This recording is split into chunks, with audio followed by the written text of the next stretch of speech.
আশা করছি আপনারা সকলে আমাকে শুনতে পাচ্ছেন। তো আমরা মূল ক্লাসে যাওয়ার আগে আমরা আজকের যে আমাদের যে পরীক্ষাটা আপনারা দিছিলেন সন্ধির উপরে, আমরা গত ক্লাসটা সন্ধির উপরে নিয়েছিলাম। আমরা সেই প্রশ্নগুলো একটু আমরা দেখি, এখানে আমাদের যদি কোনো সমস্যা থাকে আমরা সেটা নিয়ে আমরা আরেকটু আলোচনা করব। যেমন এখানে এক নম্বরের প্রশ্ন ছিল যে নিচের কোনটি স্বরসন্ধির উদাহরণ। তাহলে স্বরসন্ধি হবে, এখানে দেখেন স্বরসন্ধির ক্ষেত্রে আমাদের এর উত্তর হবে ঘ, কারণ বাকিগুলো হচ্ছে ব্যঞ্জন সন্ধির উদাহরণ। হস্ত যোগ অন্তর হস্তান্তর, এটা হলো স্বরসন্ধির উদাহরণ। নিচের কোনটি ব্যঞ্জন সন্ধির উদাহরণ। তাহলে এখানে আমরা দেখতে পাচ্ছি যে 3+1 সমান হচ্ছে 3-1।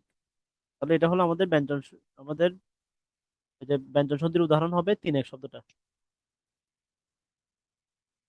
এছাড়া অকার কিংবা আকারের পরে যদি রস্বই বা দীর্ঘ ই কার থাকলে উভয়ের মিলনে কি হয়, তাহলে আমরা বলেছিলাম যে স্বর ও বা স্বর আ এর সাথে যদি রস্বই বা দীর্ঘ ই যুক্ত হয় তাহলে সেখানে এ হয়ে যাবে। স্বর ও স্বর আ এর সাথে যদি রস্ব উ বা দীর্ঘ উ যুক্ত হয় তাহলে সেখানে ও হয়ে যাবে। তাহলে এটার উত্তর হবে একার। আর যেটা যদি রস্ব উ দীর্ঘ উ থাকতো তাহলে হতো উ, গ নম্বরটা। তাহলে শীতার্ত যেহেতু আর্ত আর শব্দটা রয়েছে। হ্যাঁ, আমি স্লাইডটা একটু পরে দিচ্ছি। আপনাদের প্রশ্নটা আপনাদের কাছে কাছে তো অবশ্যই আছে। আমরা প্রথমে প্রশ্ন নিয়ে একটু আলোচনা করছি, এরপর আমরা হচ্ছে স্লাইডে চলে যাবো আর কি। প্রথমে আমরা একটু প্রশ্ন নিয়ে আলোচনা করি। আচ্ছা, স্লাইডের মধ্যে আমরা প্রশ্নটা নিয়ে আসতেছি, একটা মিনিট।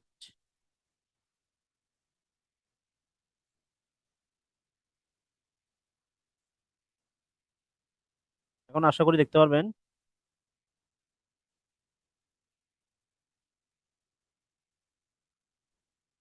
এখন আশা করি দেখা যাচ্ছে। আচ্ছা, 3 নম্বরে আমরা ছিলাম যে বলছিলাম যে অকার বা আকারের পরে যদি রস্বই বা দীর্ঘ ই কার থাকলে উভয়ের মিলনে এটা একার হয়ে যাবে। এরপর হচ্ছে শীতার্ত শব্দটির সন্ধি বিচ্ছেদ কি, তাহলে শীত যুগ ঋত। তাহলে এখানে শীতের ক্ষেত্রে কিন্তু দুইটা বানান রয়েছে, একটা হলো শীত রস্বই কার দিয়ে, একটা হলো শীত দীর্ঘ ই কার দিয়ে। তাহলে ক এবং গ এর মধ্যে আমাদের উত্তর হবে ক, যেহেতু শীত। আমরা সন্ধির ক্ষেত্রে গত ক্লাসে বলেছিলাম যে সন্ধি হওয়ার জন্য প্রধান যে দুইটা সত্য তার মধ্যে একটা সত্য হচ্ছে শব্দগুলার অর্থ থাকতে হবে এবং সেগুলা মৌলিক শব্দ হবে। আপনারা যারা গত ক্লাসটা করেন নাই, আপনারা গত ক্লাসটা একটু কাইন্ডলি দেখে নিবেন, কারণ আমাদের এই ক্লাসগুলো হচ্ছে সিকোয়েন্স অনুযায়ী হচ্ছে। আপনাদের ধ্বনি, ধ্বনি থেকে আমরা বর্ণ, বর্ণ থেকে আমরা শব্দ, শব্দ থেকে বাক্য, বাক্যের পরে হচ্ছে এই সিকোয়েন্স হচ্ছে আমাদের ক্লাসটা আমরা সাজিয়েছি। এবং ক্লাসের সিলেবাসটা আমরা নতুন ভাবে এটাকে আমরা পুনর্বিন্যাস করেছি। সুতরাং আপনারা হচ্ছে আমাদের রেগুলার ক্লাসগুলো একটু দেখবেন। গত ক্লাসে আমরা সন্ধি সম্পর্কে বলেছিলাম যে দুইটা সত্য আছে সন্ধির ক্ষেত্রে। একটা সত্য হলো সন্ধি হওয়ার জন্য শব্দ দুইটার অর্থ থাকতে হবে। এখানে দুইটা শব্দ থাকবে, দুইটা শব্দেরই অর্থ থাকতে হবে এবং এই শব্দগুলো মৌলিক শব্দ হবে। তাহলে এখানে শীত যেহেতু গ নম্বরে শীত বলতে কোনো শব্দ নাই, এই জন্য শীত শব্দটা হবে উত্তর, ক নম্বরটা হচ্ছে উত্তর। এছাড়া মনীষার মধ্যে আপনি দেখেন মনীষা শব্দটা হচ্ছে মনস যুগ ঈশা, এটা হবে উত্তর। তাহলে এখানে ঈশা শব্দটা হচ্ছে যে প্রত্যয়ান্তে ব্যবহৃত হয়। ঈশা শব্দটা কিন্তু প্রত্যয়ান্ত শব্দ। প্রত্যয়ান্ত শব্দ কোনগুলোকে বলা হয়, যে শব্দগুলো মূল শব্দের অনুগামী হয়ে শব্দের অর্থ তৈরি করে তাকে প্রত্যয়ান্ত শব্দ বলে। আবার বলছি, যেমন আপনি ঈশা শব্দটাকে আপনি অন্য সন্ধির ক্ষেত্রে আপনি দেখবেন এই সকল শব্দগুলো ব্যবহার করা হয়। তাহলে এই সকল শব্দগুলো যখন ব্যবহার করা হবে তখন এটা মূল শব্দের অনুগামী অর্থ হিসেবে কাজ করে। তাহলে মনস যুগ ঈশা সমান হলো মনীষা, তাহলে ঈশা এখানে হচ্ছে প্রজ্ঞা হিসেবে কাজ করছে। যেহেতু মনস মানে হচ্ছে যে মনস্তাত্ত্বিক বিষয় আর ঈশা হচ্ছে প্রজ্ঞা, মনীষা মানে হচ্ছে যিনি একদম প্রজ্ঞাবান ব্যক্তি তাকে মনীষা বলা হয়, প্রজ্ঞাবান নারী তাকে মনীষা বলা হয়। তাহলে এখানে এটা প্রত্যয়ন্ত শব্দ, এটা অনুগামী অর্থ ব্যবহৃত হচ্ছে, এই কারণে এটা ঈশাটা এখানে মনসের অর্থ ব্যবহার হবে। এরপর খাঁটি বাংলায় কোনো সন্ধি নেই। আমরা জানি যে বাংলা খাঁটি বাংলার মধ্যে খাঁটি বাংলার সন্ধি হলো দুইটা, একটা হলো স্বরসন্ধি একটা হলো ব্যঞ্জন সন্ধি। আর তৎসম আমরা সংস্কৃত সন্ধি হলো তিনটা, একটা হলো স্বরসন্ধি, একটা হলো ব্যঞ্জন সন্ধি, একটা হলো বিসর্গ সন্ধি। তাহলে মনে রাখবেন আজকে আমাদের তৎসম শব্দ আসবে, এখানে আপনারা একটু দেখবেন যে বিসর্গযুক্ত সকল সন্ধি তৎসম শব্দ হবে। আমরা যে তৎসম জিনিসটা আমরা বুঝি না, আজকের ক্লাসের মধ্যে আমাদের তৎসম সম্পর্কিত কিছু পড়া আসবে, আমরা সেগুলো দেখবো। কোনটি সন্ধির উদাহরণ, স্বরসন্ধির উদাহরণ কোনটি, তাহলে এখানে আমাদের অতীত হলো স্বরসন্ধির উদাহরণ, আর বাকিগুলো আমাদের বিসর্গ সন্ধি এবং ব্যঞ্জন সন্ধির উদাহরণ। তাহলে মিতালি শব্দটি কোন সন্ধি, মিতা যোগ আলি, তাহলে স্বর আ যোগ স্বর আ যেহেতু আছে এটা হবে আমাদের স্বরসন্ধির উদাহরণ। তাহলে এটা হবে তৎসম স্বরসন্ধির উদাহরণ। সমযোগ দর্শন সমান কি হবে, সমযোগ দর্শন সমান হবে সন্দর্শন। তাহলে এটা ম থাকলে আমরা বলেছিলাম যে সন্ধিতে ম থাকলে এটা অনুস্বার হয়ে যাবে। তাহলে এখানে যেহেতু এটা অনুষ্ঠান নাই, এটা দন্ত্য ন যুক্ত হয়ে এটা হয়ে যাবে। তাহলে আমাদের একটা নিয়ম ছিল যে এই যে আমাদের আমাদের 4 নাম্বার যে নিয়মটা, এই নিয়ম অনুসারে সমযোগ দর্শন এটা হবে সন্দর্শন হিসেবে ব্যবহৃত হবে।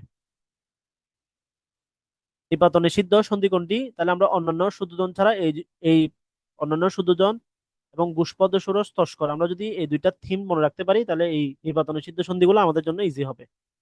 তাহলে এখানে অন্যান্য হবে নিপাত নিষিদ্ধ সন্ধি। তাহলে সংবাদ, এটা কি হবে? সরি, সংবাদ। তাহলে সংবাদ হবে সমযোগ বাদ, এটা হবে সংবাদের আমাদের উদাহরণ সন্ধি বিচ্ছেদ। শুভেচ্ছা, তাহলে শুভযোগ ইচ্ছা, এগুলো ইজি আছে। নিচের কোনটি নিপাতন সিদ্ধ সন্ধি? তাহলে এখানে প্রৌঢ় শব্দটা নিচের প্রকার হবে, যদি এটা ভুল আসছে তাহলে এটা হবে মার্তণ্ড শব্দটা। মার্তণ্ড এবং প্রৌঢ় এই শব্দটা হলে নিপাতন সিদ্ধ সন্ধি। তাহলে এই সন্ধিগুলো আপনারা মনে রাখবেন কিভাবে? আমি আপনাদেরকে ছন্দ শিখিয়ে দিয়েছিলাম, আপনারা এই ছন্দগুলা ইউজ করে আপনারা নিপাতন সিদ্ধ সন্ধিগুলো আপনারা পরীক্ষার জন্য মনে রাখতে পারবেন।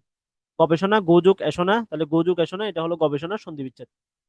অন্বেষণ, তাহলে অনুযোগ এসন, তাহলে এটা রসৌকার এবং এগা যুক্ত করে এটা যে ব, নিচে ব হয়ে যাবে অন্বেষণ। বিসর্গ সন্ধিকে সাধারণত কয় ভাগে ভাগ করা যায়? আমরা বিসর্গ সন্ধি দেখেছিলাম যে বিসর্গ সন্ধিগুলো আমরা দুই ভাগে বিভক্ত করেছি।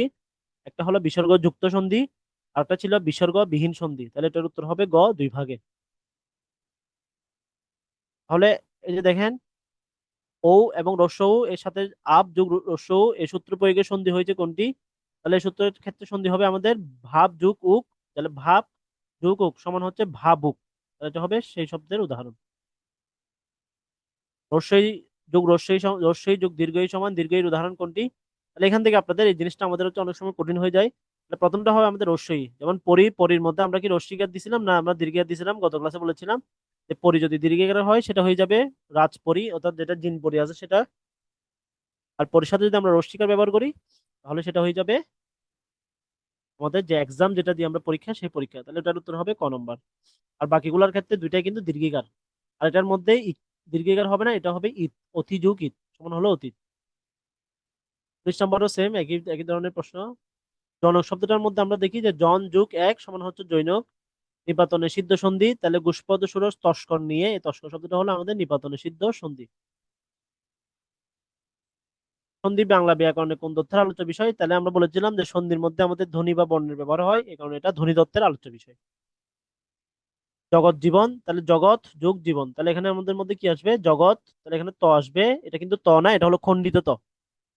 এই ত মানে ত এর নিচে যখন একটা হস চিহ্ন দেওয়া থাকবে, এই চিহ্নটার নাম হলো হস চিহ্ন। নিচে যে চিহ্নটা দেওয়া আছে এই চিহ্নটার নাম হলো হস। তাহলে ত এর যে হস চিহ্ন, তখন তটা এটা ত এর সংগীত রূপ হয়ে যায়। ত এর সংগীত রূপ মানে এটা খণ্ডিত ত হবে। তাহলে এটার সন্ধি বিচ্ছেদ হবে জগৎ যোগ জীবন সমান হলো জগৎ জীবন।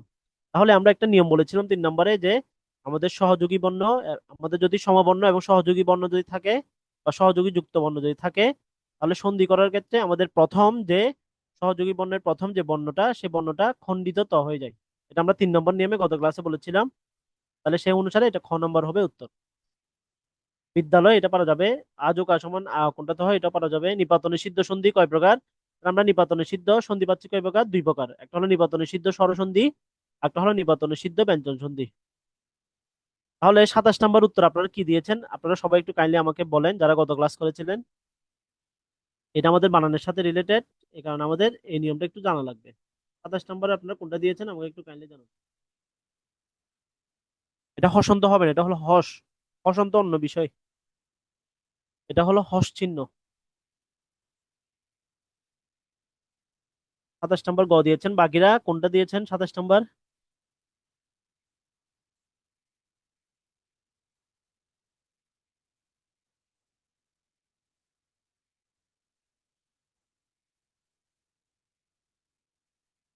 স্যামসাং দিয়েছে ডি।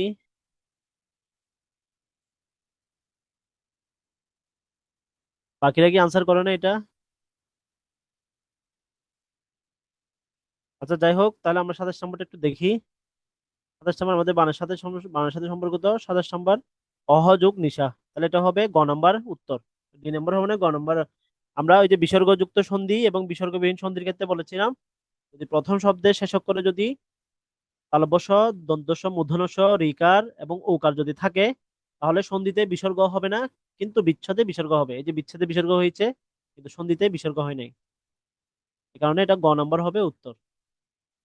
ষোড়শ, তাহলে ষোড়শ শব্দটা হবে ষট যোগ দশ সমান হলো ষোড়শ, এটা সহজ আছে। তদবধি, তাহলে তদ, এই যে দয়ের ক্ষেত্রে এটা কি হবে, তদ যোগ অবধি, তাহলে বধি শব্দটার কোনো অর্থ নেই, এই জন্য এটা অবধিটা সঠিক উত্তর হবে।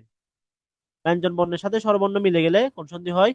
এখানে ব্যঞ্জন বর্ণের সাথে স্বরসন্ধি মিলে গেলে, শুরুতে যদি ব্যঞ্জন বর্ণ দেওয়া থাকে, এটার সাথে যাই আসুক, সেটা ব্যঞ্জন বর্ণ আসুক স্বরবর্ণ আসুক, এটা অবশ্যই ব্যঞ্জন সন্ধি হবে।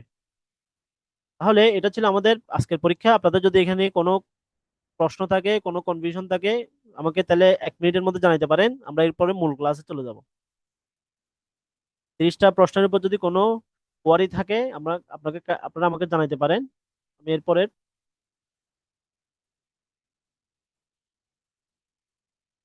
পরের টপিকসে আমরা চলে যাব।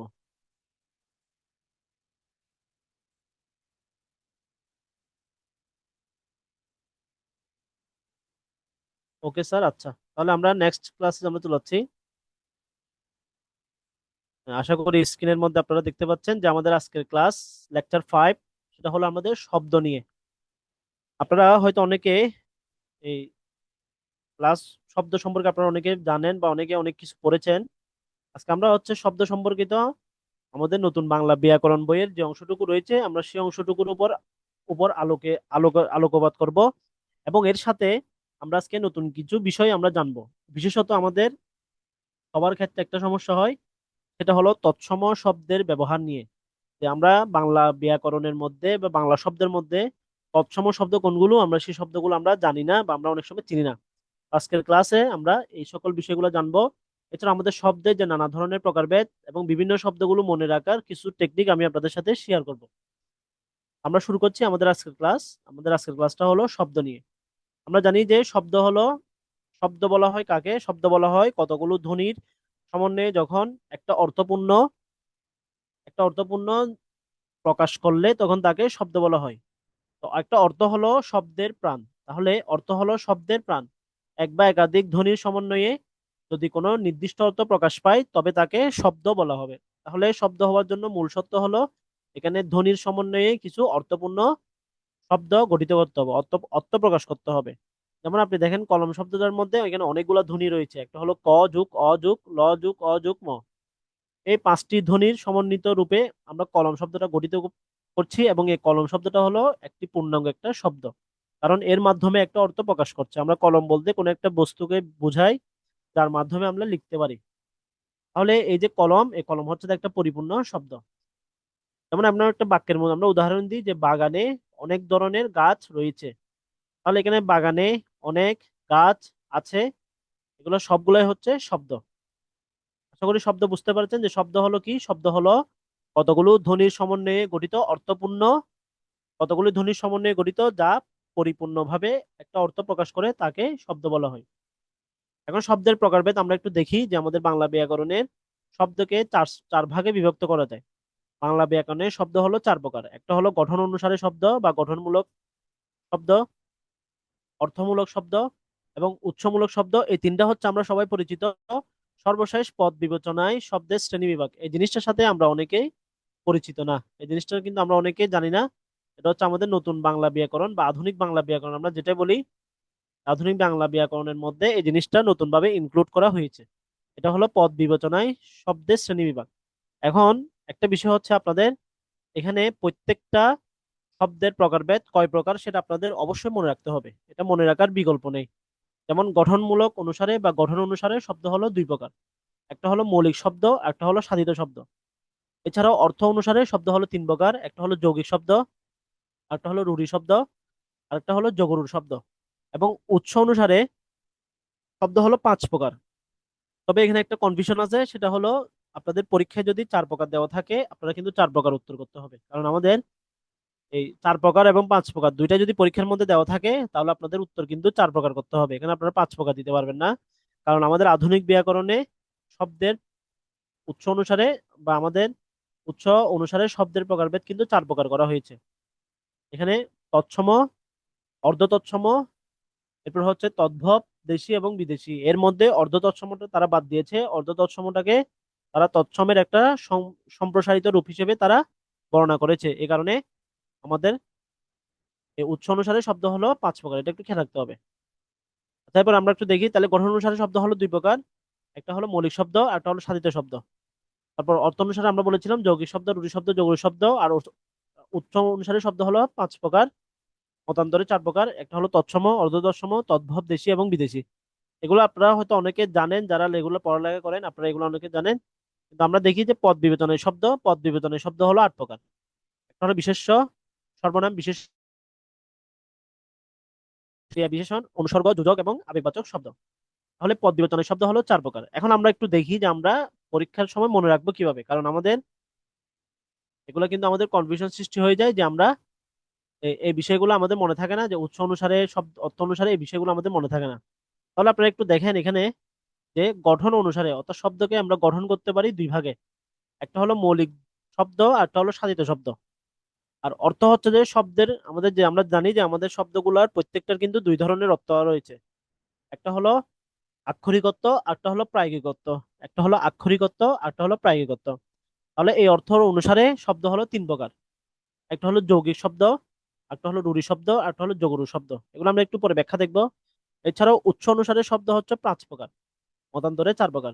তাহলে উৎস মানে এই শব্দটা আসছে কোথা থেকে? তাহলে আমাদের এই শব্দগুলোর উৎস হচ্ছে প্রথমত তৎসম শব্দ, অর্ধ তৎসম শব্দ, দেশি শব্দ, আবার তদ্ভব শব্দ, এই তারপর হচ্ছে আমাদের বিদেশি শব্দ। এটা হলো শব্দগুলা উৎস মানে হচ্ছে আসছে যেখান থেকে, তাকে বলা হয় উৎস। এছাড়াও পদ অনুসারে আমাদের শব্দগুলা বিভিন্ন প্রকার আছে, সেখানের মধ্যে পদ অনুসারে শব্দ হলো 8 প্রকার। এটা হচ্ছে বিশেষ্য, সর্বনাম, বিশেষণ, ক্রিয়া, ক্রিয়া বিশেষণ, অনুসর্গ, যোজক এবং আবেগবাচক শব্দ। তাহলে আমরা একটু সিকোয়েন্স অনুযায়ী ধারাবাহিকভাবে আমরা আমাদের এই শব্দগুলোর ব্যবহার বিধি একটু দেখি। তাহলে প্রথম হলো আমাদের গঠন অনুসারে শব্দের শ্রেণীবিভাগ।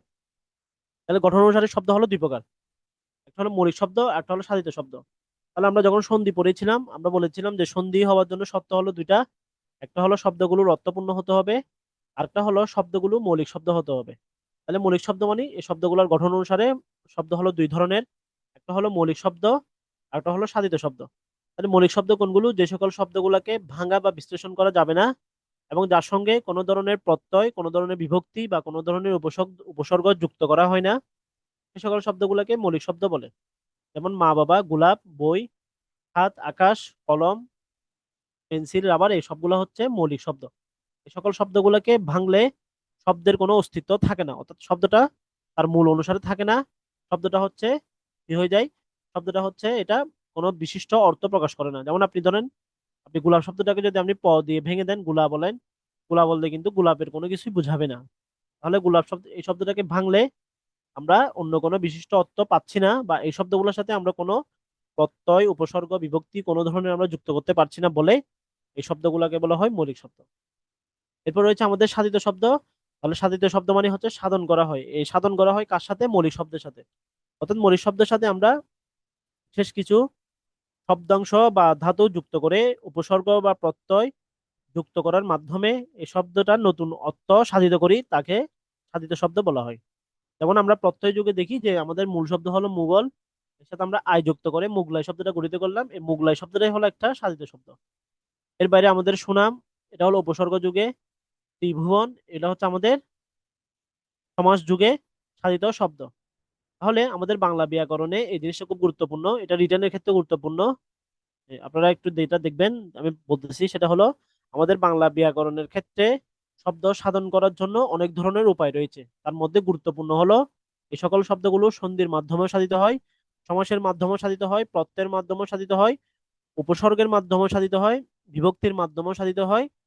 এছাড়াও দ্বিরুক্ত শব্দের মাধ্যমেও সাধিত হয়, বিদেশি শব্দের অনুবাদের মাধ্যমেও সাধিত হয়, অনেক সময় অনুবাদের মাধ্যমে বা ভাবানুবাদের মাধ্যমেও আমাদের এই শব্দগুলো সাধিত হয়। এখন আমরা একটু দেখি যে আমাদের এই শব্দগুলা সাধন হওয়ার পদ্ধতিগুলো কি কি। প্রথমে আমরা দেখতে পাচ্ছি যে উপসর্গ যুগে আমাদের শব্দ গঠন, অর্থাৎ এই প্রক্রিয়ায় আমরা উপসর্গের মাধ্যমে, উপসর্গগুলো আমরা জানি যে শব্দের শুরুতে যুক্ত হয়, এই উপসর্গগুলো যুক্ত হওয়ার মাধ্যমে আমরা নতুন ধরনের শব্দ গঠন করতে পারি। যেমন আপনি বললেন শহর, শহর হলো আপনার মূল শব্দ, এর সাথে আপনি উপযুক্ত করে নতুন একটা শব্দ গঠন করলেন, সেটা হলো উপশহর। তাহলে উপশহর আর শহরের মধ্যে কিন্তু পার্থক্য রয়েছে। আপনি বললেন রোদ, রোদ মানে হচ্ছে কোনো একটা রোধ করা, এর সাথে আপনি প্রতি শব্দটা যুক্ত করে রোধ শব্দটাকে আপনি নেগেটিভ করে দিয়েছেন যে প্রতিরোধ। প্রতিরোধ মানে হচ্ছে রোধের বিপরীত যেটা, সেটা হলো প্রতিরোধ। তাহলে এটা এখানে আমরা নতুন শব্দ গঠন করছি, এই কারণে এটা হলো উপসর্গ যুগে সাধিত শব্দ। এখন প্রশ্ন হলো যে আমাদের পরীক্ষার মধ্যে এগুলা কিভাবে প্রশ্নের মধ্যে আসে। আপনাদের ধরেন এই শব্দগুলো দেওয়া থাকবে, যে কোনো একটা উদাহরণ দেওয়া থাকবে, উদাহরণ থেকে আপনাদের বলবে যে এটা কোন ধরনের শব্দ সাধিত হয়েছে সেটা লিখো। এটা কি সন্ধি সাধিত, সমাস সাধিত, প্রত্যয় সাধিত না বিভক্তি সাধিত? এটা হচ্ছে আপনাদের উত্তর করতে বলবে পরীক্ষার প্রশ্নের মধ্যে। আশা করি বুঝতে পেরেছেন যে প্রশ্নটা কিভাবে হয়, আমাদের প্রশ্নগুলো কিভাবে হয় সেই জিনিসটা আমাদের একটু আয়ত্ত করতে হবে। এরপর আমরা একটু দেখি যে প্রত্যয় যুগে আমাদের কিছু কিছু শব্দ রয়েছে যে শব্দগুলোর সাথে আমরা নতুন প্রত্যয় যুক্ত করে নতুন একটা সাধিত শব্দ গঠিত করতে পারি। তাহলে এখানে যে শব্দগুলো গঠিত হবে এই সবগুলো শব্দ কিন্তু মৌলিক শব্দ থাকবে। এই মৌলিক শব্দগুলোর সাথেই কিন্তু আমরা উপসর্গ, প্রত্যয়, বিভক্তি বা অন্যান্য বিষয় আমরা যুক্ত করে কিন্তু শব্দ সাধন করতে পারি। তাহলে প্রত্যয়ের ক্ষেত্রে আমরা দেখছি যে প্রত্যয়ের ক্ষেত্রে আমরা নতুন একটা প্রত্যয় যুক্ত করে আমরা নতুন শব্দ গঠিত করছি। যেমন আমরা যদি বলি যে পাঠক, তাহলে পট যুগ অক সমান হলো পাঠক, এই পাঠক শব্দটা হলো একটা সাধিত শব্দ এবং এটা হলো কৃত প্রত্যয় সাধিত শব্দ। এছাড়াও আমরা যদি বলি যে ঢাকা যুগ আয় সমান হলো ঢাকায়, ঢাকা হলো একটা জায়গার নাম, এর সাথে আমরা আয় প্রত্যয় যুক্ত করে ঢাকায় তৈরি করলাম। এটা ঢাকায় মানে হচ্ছে এটা ঢাকায় অবস্থানকারী কোনো ব্যক্তিকে বোঝাচ্ছে। তাহলে ঢাকায়ের মাধ্যমে নতুন একটা অর্থ প্রকাশ করছে, এই কারণে হলো একটা নতুন করে সাধিত শব্দ। তারপর আমরা একটু দেখি যে সমাসের সাহায্যে, তাহলে আমাদের এই সমাসের মাধ্যমেও কিন্তু আমরা নতুন অর্থ গঠন করতে পারি। এরপর আমরা দেখি যে সন্ধির সাহায্যে, তাহলে আমাদের সন্ধির সাহায্য আমরা গত ক্লাসে দেখেছিলাম যে আমাদের সন্ধির সাহায্যে আমাদের নতুন নতুন অর্থ আমরা গঠন করতে পারি। এর বাইরে আমাদের বিভক্তির সাহায্য কিন্তু আমরা নতুন অর্থ গঠন করতে পারি। যেমন করের সাথে আমরা এ বিভক্তি যুক্ত করে করে দিলাম, রহিমের সাথে আমরা এ বিভক্তি যুক্ত করে রহিমের করলাম, তাহলে এটা হলো একটা নতুন শব্দ সাজিত হচ্ছে। এর বাইরে আমাদের দ্বিরুক্ত শব্দের মাধ্যমে, বিদেশি শব্দের উচ্চারণে এবং অনুবাদের মাধ্যমে কিন্তু আমরা শব্দ সাধন করতে পারি। এখন আপনাদের কাছে আমার প্রশ্ন যে বাংলা, এই প্রশ্নটা কিন্তু অনেক গুরুত্বপূর্ণ। তাহলে এই প্রশ্নটা হলো বাংলা ব্যাকরণে আমরা যে প্রকারভেদ গুলো দেখলাম শব্দ সাধিত হওয়ার, এখানের মধ্যে সবচেয়ে বেশি শব্দ সাধিত হয়েছে কোন পদ্ধতির মাধ্যমে? এই প্রশ্নটার উত্তর আপনারা আমাকে একটু দিবেন যে বাংলা ব্যাকরণে সবচেয়ে বেশি শব্দ এসেছে কোন পদ্ধতির, বা সবচেয়ে বেশি শব্দ সাধিত হয়েছে কোন প্রক্রিয়ার মাধ্যমে? এটা কি সন্ধির মাধ্যমে, সমাসের মাধ্যমে, প্রত্যয়ের মাধ্যমে না বিভক্তির মাধ্যমে? এই চারটা থেকে উত্তর কোনটা হবে আমাকে একটু কাইন্ডলি আপনারা জানাবেন। আমি আপনাদের উত্তরের অপেক্ষায় রয়েছি।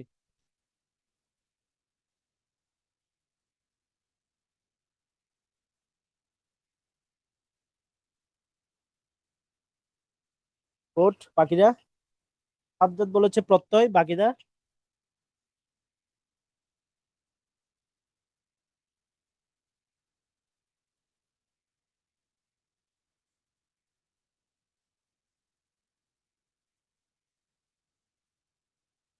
তাহলে আপনারা মনে রাখবেন যে সাজ্জাদ যেটা বলেছে সেটা সঠিক, যে আমাদের বাংলা ব্যাকরণের ক্ষেত্রে সবচেয়ে বেশি শব্দ গঠিত হয়েছে প্রত্যয়ের মাধ্যমে। এটা কিন্তু আমাদের একটা বিগত সালের প্রশ্ন, প্রত্যয়ের মাধ্যমে কিন্তু সবচেয়ে বেশি শব্দ সাধিত হয়েছে, কারণ আপনি প্রত্যয়ের মাধ্যমে সবচেয়ে বেশি শব্দ আপনি গঠন করতে পারবেন।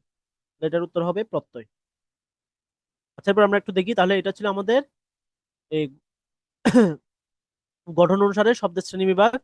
এরপর আমরা একটু দেখি যে অর্থ অনুসারে আমাদের শব্দের শ্রেণীবিভাগ। তাহলে আমাদের অর্থ অনুসারে এই শব্দগুলোকে আমরা তিন ভাগে বিভক্ত করতে পারি। একটা হলো যৌগিক শব্দ, একটা হলো রূঢ়ি শব্দ, একটা হলো যোগরূঢ় শব্দ। এবং আমাদের বাংলা ব্যাকরণের মধ্যে শব্দ থেকে যতগুলো প্রশ্ন আসে সবচেয়ে বেশি প্রশ্ন হয় এই অংশ থেকে। অর্থাৎ আমাদের অর্থ অনুসারে শব্দের শ্রেণীবিভাগ, এখান থেকে কিন্তু আমাদের বাংলা ব্যাকরণে সবচেয়ে বেশি প্রশ্ন হয়ে থাকে।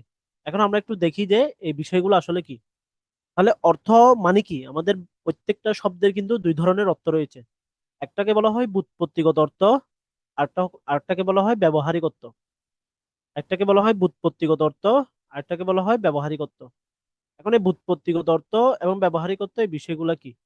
যখন আমরা একটা শব্দ গঠন করব তখন ওই শব্দটা আক্ষরিকভাবে যে অর্থে ব্যবহার হবে তাকে বলা হয় ব্যুৎপত্তিগত অর্থ। আর এই শব্দটাকে আমরা প্রায়োগিকভাবে যেখানে ব্যবহার করি সেটাকে বলা হয় ব্যবহারিক অর্থ। যেমন ধরেন আপনি হাতি শব্দটা যে গঠন করলেন, হাতি শব্দটার মধ্যে আপনি পাচ্ছেন হাত যুগ ই সমান হচ্ছে হাতি। তাহলে এখানে আমরা পাচ্ছি হাত, হাতের সাথে আমরা ই প্রত্যয় যুক্ত করে হাতি শব্দটা গঠন করছি। কিন্তু হাতি শব্দটার আক্ষরিক অর্থ কি? হাতকে বোঝাচ্ছে নাকি অন্য কোনো অর্থ প্রকাশ করছে? এটা অবশ্যই হাতি বলতে কোনো একটা বস্তুকে, কোনো একটা জন্তুকে বোঝাচ্ছে। তাহলে এখানে আক্ষরিক অর্থের সাথে ব্যবহারিক অর্থ মিল নেই। এটার উপর ভিত্তি করে আমাদের অর্থ অনুসারে শব্দগুলোকে তিন প্রকারে বিভক্ত করা হয়েছে। মুখ্য আর গৌণ অর্থ বলতে কি বোঝায়? মুখ্য মানে হচ্ছে যে জিনিসটা সরাসরি প্রধান অর্থ, আর গৌণ মানে হচ্ছে এটা সহযোগী অর্থ। মুখ্য মানে হচ্ছে যে জিনিসটা সরাসরি অর্থ প্রকাশ করে, প্রধান অর্থ প্রকাশ করে, তাকে বলা হয় মুখ্য। আর গৌণ মানে হচ্ছে যে জিনিসটা সরাসরি অর্থ প্রকাশ করে না করে এটা সাইড অর্থ প্রকাশ করে, তাকে বলা হয় গৌণ অর্থ। আমরা বিশেষ্য বিশেষণ পড়ানোর সময় মুখ্য এবং গৌণ এই শব্দগুলো আসবে।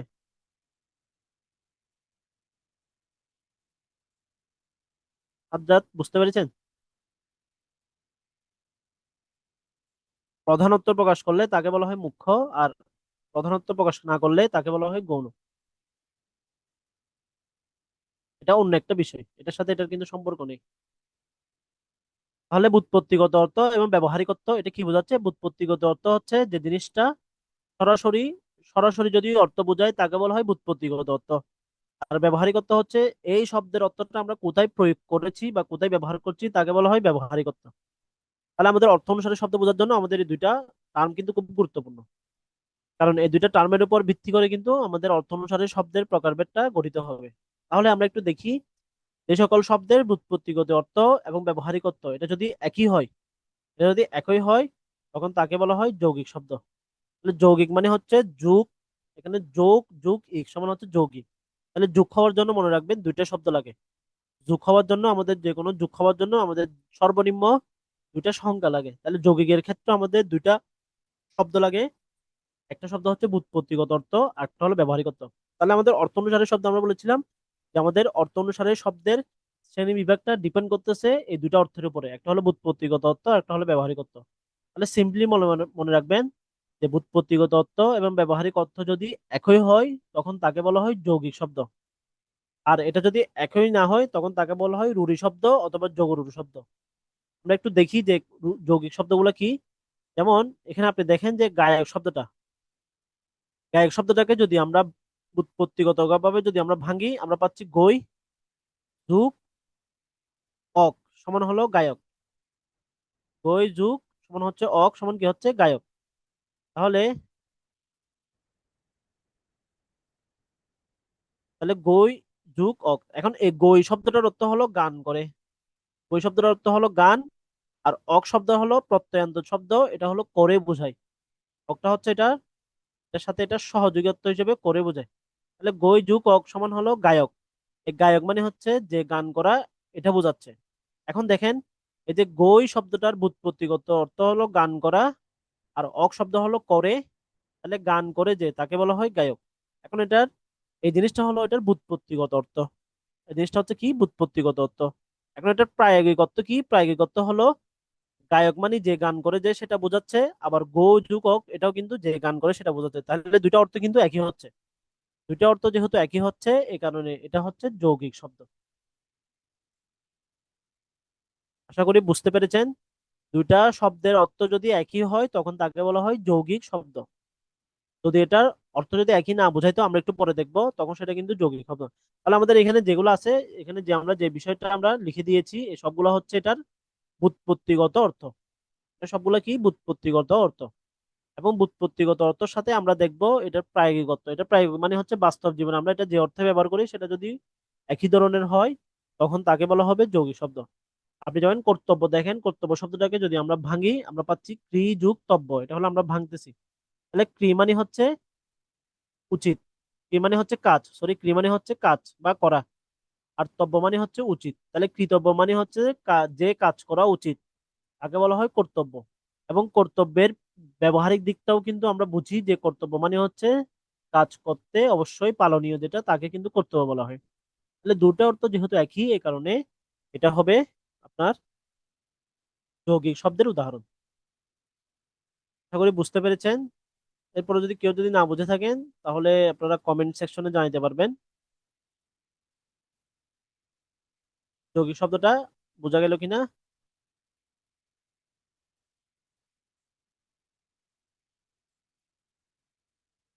ওকে, আজকে তো পার্টিসিপেন্ট অনেক কমে গেছে। জুনায়েদ যুক্ত হয় নাই না? তো যাই হোক, ওরা পরে ক্লাসটা দেখে নিতে পারবে।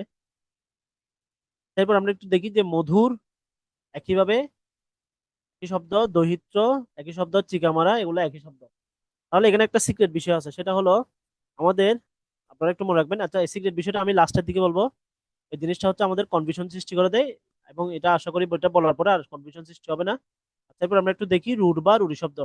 তাহলে রুট বা রুড়ি শব্দ মানে হচ্ছে যে সকল শব্দের উৎপত্তিগত অর্থ এবং ব্যবহারিক অর্থ পৃথক হবে, অর্থাৎ একই হবে না, তাকে রুড়ি শব্দ বলা হয়। এখন আমার প্রশ্ন হচ্ছে যে এই শব্দগুলা আসবে কোথা থেকে? এই শব্দগুলো আসবে প্রকৃতি এবং প্রত্যয় থেকে, এই জিনিসটা মাস্ট মনে রাখতে হবে। তাহলে রুড়ি শব্দগুলো আসবে কোথা থেকে? প্রকৃতি এবং প্রত্যয় থেকে। তাহলে রুড়ি শব্দের সবগুলো হচ্ছে প্রকৃতি এবং প্রত্যয়। এই শব্দ থেকে যখন আসবে তখন তাকে রুড়ি শব্দ বলা হয়। তাহলে আমি শুরুর দিকে আপনাদের দুইটা বেসিক দিয়েছিলাম, একটা হলো যে ব্যবহারিকত্ব এবং ব্যুৎপত্তিগত, এটা যদি একই হয় তাকে বলা হয় যৌগিক শব্দ। আর ব্যবহারিকত্ব এবং ব্যুৎপত্তি অর্থ যদি একই না হয় তাকে রুঢ়ি শব্দ বা যৌগিক শব্দ বলা হয়। এবং রুঢ়ি শব্দ বলা হবে কোনগুলো? যেগুলো হচ্ছে প্রত্যয় থেকে আসবে। তাহলে প্রত্যয় থেকে যেগুলো আসবে এবং যে শব্দগুলোর ব্যুৎপত্তিগত অর্থ এবং ব্যবহারিক অর্থ যদি একই না হয় তখন তাকে রুঢ়ি শব্দ বলা হয়। যেমন আপনি এখানে দেখেন যে হস্তি শব্দটা দেখেন, হস্তির মধ্যে আমরা দেখছি যে হস্তি শব্দটাকে ভাঙলে আমরা পাচ্ছি হস্ত যোগ ইন, এটা হলো হস্তি। এখন হস্ত শব্দের অর্থ হলো যার হাত আছে, আর ইন মানে এটা প্রত্যয়ান্ত যুক্ত হচ্ছে। তাহলে হস্ত মানে হচ্ছে যার হাত আছে, যার, তাকে হস্ত। হস্ত ইন মানে হচ্ছে হাত আছে যার, তাকে বোঝায়। এটা হলো ব্যুৎপত্তিগত অর্থ। কিন্তু ব্যবহারিক অর্থে আমরা কি হস্তি বলতে যার হাত আছে তাকে বোঝাই, নাকি হস্তি বলতে একটি পশুকে বোঝাচ্ছে? অবশ্যই হস্তি বলতে একটা পশুকে বোঝাচ্ছে। এই কারণে যেহেতু এটার ব্যুৎপত্তিগত অর্থ এবং ব্যবহারিক অর্থের মধ্যে মিল নেই, এবং এটা যেহেতু প্রত্যয় থেকে এসেছে, এই জন্য এই শব্দগুলো হচ্ছে রুঢ়ি শব্দ। একইভাবে আপনি দেখেন গবেষণা, তাহলে গো মানে হচ্ছে গরু, আর এষণা মানে হচ্ছে খুঁজা। তাহলে গরু খুঁজা, এটা হচ্ছে এটার ব্যুৎপত্তিগত অর্থ। কিন্তু আমরা গবেষণা বলতে গরু খুঁজাকে বোঝাই, নাকি আমরা গবেষণা বলতে কোন একটা বিষয় অনুসন্ধান বা অধ্যয়নকে বোঝাই? অবশ্যই আমরা অধ্যয়ন বা পর্যালোচনাকে বোঝাই। তাহলে এটাই ওই এই অর্থের সাথে আমাদের গরু খুঁজার অর্থের মিল না থাকার কারণে এটা হবে রুঢ়ি শব্দ, যেহেতু এটা প্রত্যয় থেকে আসছে। একইভাবে বাঁশি, তৈল, প্রবীণ, সন্দেশ সবগুলো হচ্ছে রুঢ়ি শব্দের উদাহরণ। আপনারা দেখতে পাচ্ছেন যে আমি উপরের দিকে এই রুঢ়ি শব্দগুলো একটা ছন্দ আকারে নিয়ে এসেছি, যে প্রবীণ ব্যক্তি হস্তিতে চড়ে, তৈল নিয়ে গবেষণা করে, সন্দেশ বানিয়ে বাঁশি বাজায়। আপনারা এইগুলো যদি মনে রাখতে চান, আপনারা জাস্ট এই ছন্দগুলাও মনে রাখলে হয়ে যাবে। আমাদের এখানে কিন্তু ছন্দ আছে যে গায়কের কর্তব্য বাবুয়ানার ঢঙে মধুর সুরে দহিত্রকে চিকা মারা গান শোনাই। আপনারা এইভাবে মনে রাখতে পারেন, অথবা চাইলে ছন্দ আকারেও মনে রাখতে পারেন। আর অথবা আপনারা বেসিক দিয়ে মনে রাখতে পারেন। এগুলো কিন্তু বেসিক দিয়ে সবচেয়ে মনে রাখাটা সবচেয়ে সহজ এবং সবচেয়ে বেশি, কারণ আমাদের পরীক্ষায় কিন্তু নতুন নতুন এক্সাম্পল দেওয়া থাকে। তাহলে আপনারা যদি বেসিকটা মনে রাখতে পারেন, তাহলে আপনাদের নতুন এক্সাম্পল আসলেও আশা করি কোনো সমস্যা হবে না। তারপর আমরা একটু দেখি জগরু শব্দ। তাহলে এটাও একই, যেখানে ব্যুৎপত্তিগত অর্থ এবং ব্যবহারিক অর্থ কিন্তু মিল থাকবে না, এবং এই শব্দগুলোর বেশিরভাগ হবে সমাস নিষ্পন্ন শব্দ, অর্থাৎ এই শব্দগুলো আসবে সমাস নিষ্পন্ন শব্দ। তাহলে ওইটা এসেছিল প্রকৃতি এবং প্রত্যয় থেকে, আর এটা আসবে সমাস থেকে। সমাস নিষ্পন্ন যে সকল শব্দ যার ব্যুৎপত্তিগত অর্থ এবং ব্যবহারিক অর্থ একই ধরনের না হয়ে অন্য একটা অর্থ গঠিত হবে, তখন তাকে জগরুর শব্দ বলা হয়। যেমন আমরা দেখি যে পঙ্কজ, তাহলে পঙ্কজের মধ্যে আমরা পঙ্কে, জন্মে, যা। তাহলে পঙ্কজ বলতে আমরা বুঝি, যে পঙ্কজ বলতে আমরা বুঝি পদ্ম ফুলকে বুঝি। কিন্তু পঙ্কজ শব্দটাকে যদি আমরা ভাঙি, আমরা যদি পঙ্কজ শব্দটাকে যদি আমরা ভাঙি, আমরা পাচ্ছি পঙ্কে। পঙ্কে শব্দের অর্থ হলো পাক বা কাদা। পঙ্ক শব্দের অর্থ হলো কাদা।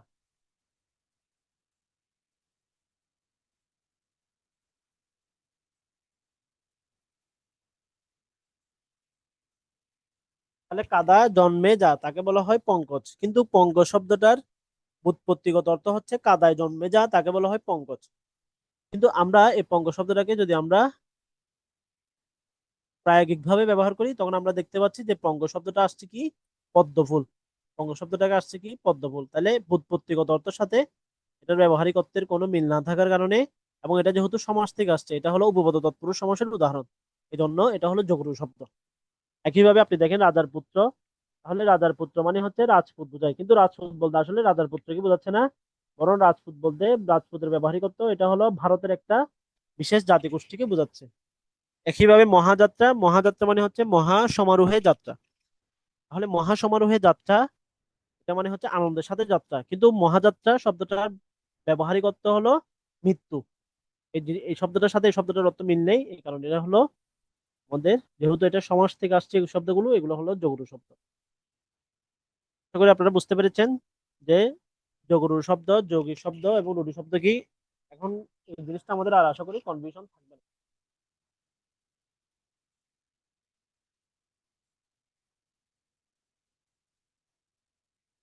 আমাদের জুনাইদ আসছে, জুনাইদ মনে হয় আজকে একটু লেটে জয়েন দিছে। জুনাইদ, আপনি বুঝতে পেরেছেন যোগরু শব্দ, রুঢ় শব্দ, যোগরু যৌগিক শব্দটা?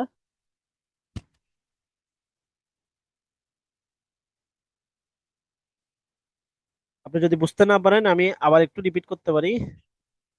মূল বিষয়টা, মূল বেসিকটা বুঝতে পেরেছিলেন? বেসিক যেটা বলছিলাম।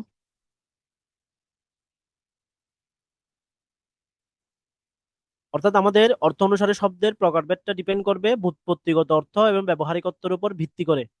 ব্যুৎপত্তিগত অর্থ কি এবং ব্যবহারিক অর্থ কি এটা কিন্তু আমি ব্যাখ্যা দিয়েছি। এই শব্দটা যখন আমরা, একটা শব্দ যখন আমরা তৈরি করব, এই শব্দটাকে আমরা মূল শব্দটাকে যদি আমরা ভেঙে ফেলি, তাহলে মূল শব্দের অর্থ যেটা হবে সেটা হলো ব্যুৎপত্তিগত অর্থ। আর ব্যবহারিক অর্থ হচ্ছে এই শব্দটা গঠিত হওয়ার পরে আমরা এই শব্দটাকে যে অর্থে ব্যবহার করব তাকে বলা হয় ব্যবহারিক অর্থ। যখন একটা শব্দের ব্যুৎপত্তিগত অর্থ এবং ব্যবহারিক অর্থ যখন মিলে যাবে, একই হবে, তখন তাকে বলা হয় যৌগিক শব্দ। আর সেটা যদি না মিলে তখন তাকে বলা হয় রূঢ়ি শব্দ বা যোগরূঢ় শব্দ। রূঢ়ি শব্দ বলা হয় যদি শব্দটা আসে প্রত্যয় থেকে, তখন তাকে বলা হয় রূঢ়ি শব্দ। আর এই শব্দটা যদি সমাস থেকে আসে তখন তাকে বলা হয় যোগরূঢ় শব্দ। এটাই হলো আমাদের মূল বিষয়। এরপর আপনারা এক্সাম্পল গুলো দেখলে মোটামুটি আপনাদের জন্য আরো ক্লিয়ার হয়ে যাবে। তারপর আমরা একটু দেখি যে আমাদের উৎস অনুসারে শব্দের শ্রেণীবিভাগ। আমাদের উৎস অনুসারে শব্দ হলো 5 প্রকার। তবে পরীক্ষার মধ্যে যদি 4 প্রকার দেওয়া থাকে, তাহলে আমাদের উত্তর কিন্তু 4 প্রকার লিখতে হবে, কারণ আমাদের আধুনিক বাংলা ব্যাকরণ বই যেটা, সেখানে কিন্তু 4 প্রকার দেওয়া আছে। একটু খেয়াল রাখতে হবে। সেটা হলো তৎসম শব্দ, অর্ধতৎসম শব্দ, তদ্ভব, দেশি, বিদেশি। এগুলো আমরা সবাই জানি। আমরা ছোটকাল থেকে আমরা অনার্স লেভেলের মধ্যে বা আমরা অনেকে এই বিষয়গুলো আমরা পড়ে এসেছি। এখন আমাদের আজকের ক্লাসের যে বিষয় সেটা হলো এই সকল শব্দগুলো চিনবো কিভাবে, আমাদের পরীক্ষায় যদি আসে আমরা উত্তর করব কিভাবে। আমরা হচ্ছে সেটা একটু ভালো করে দেখবো।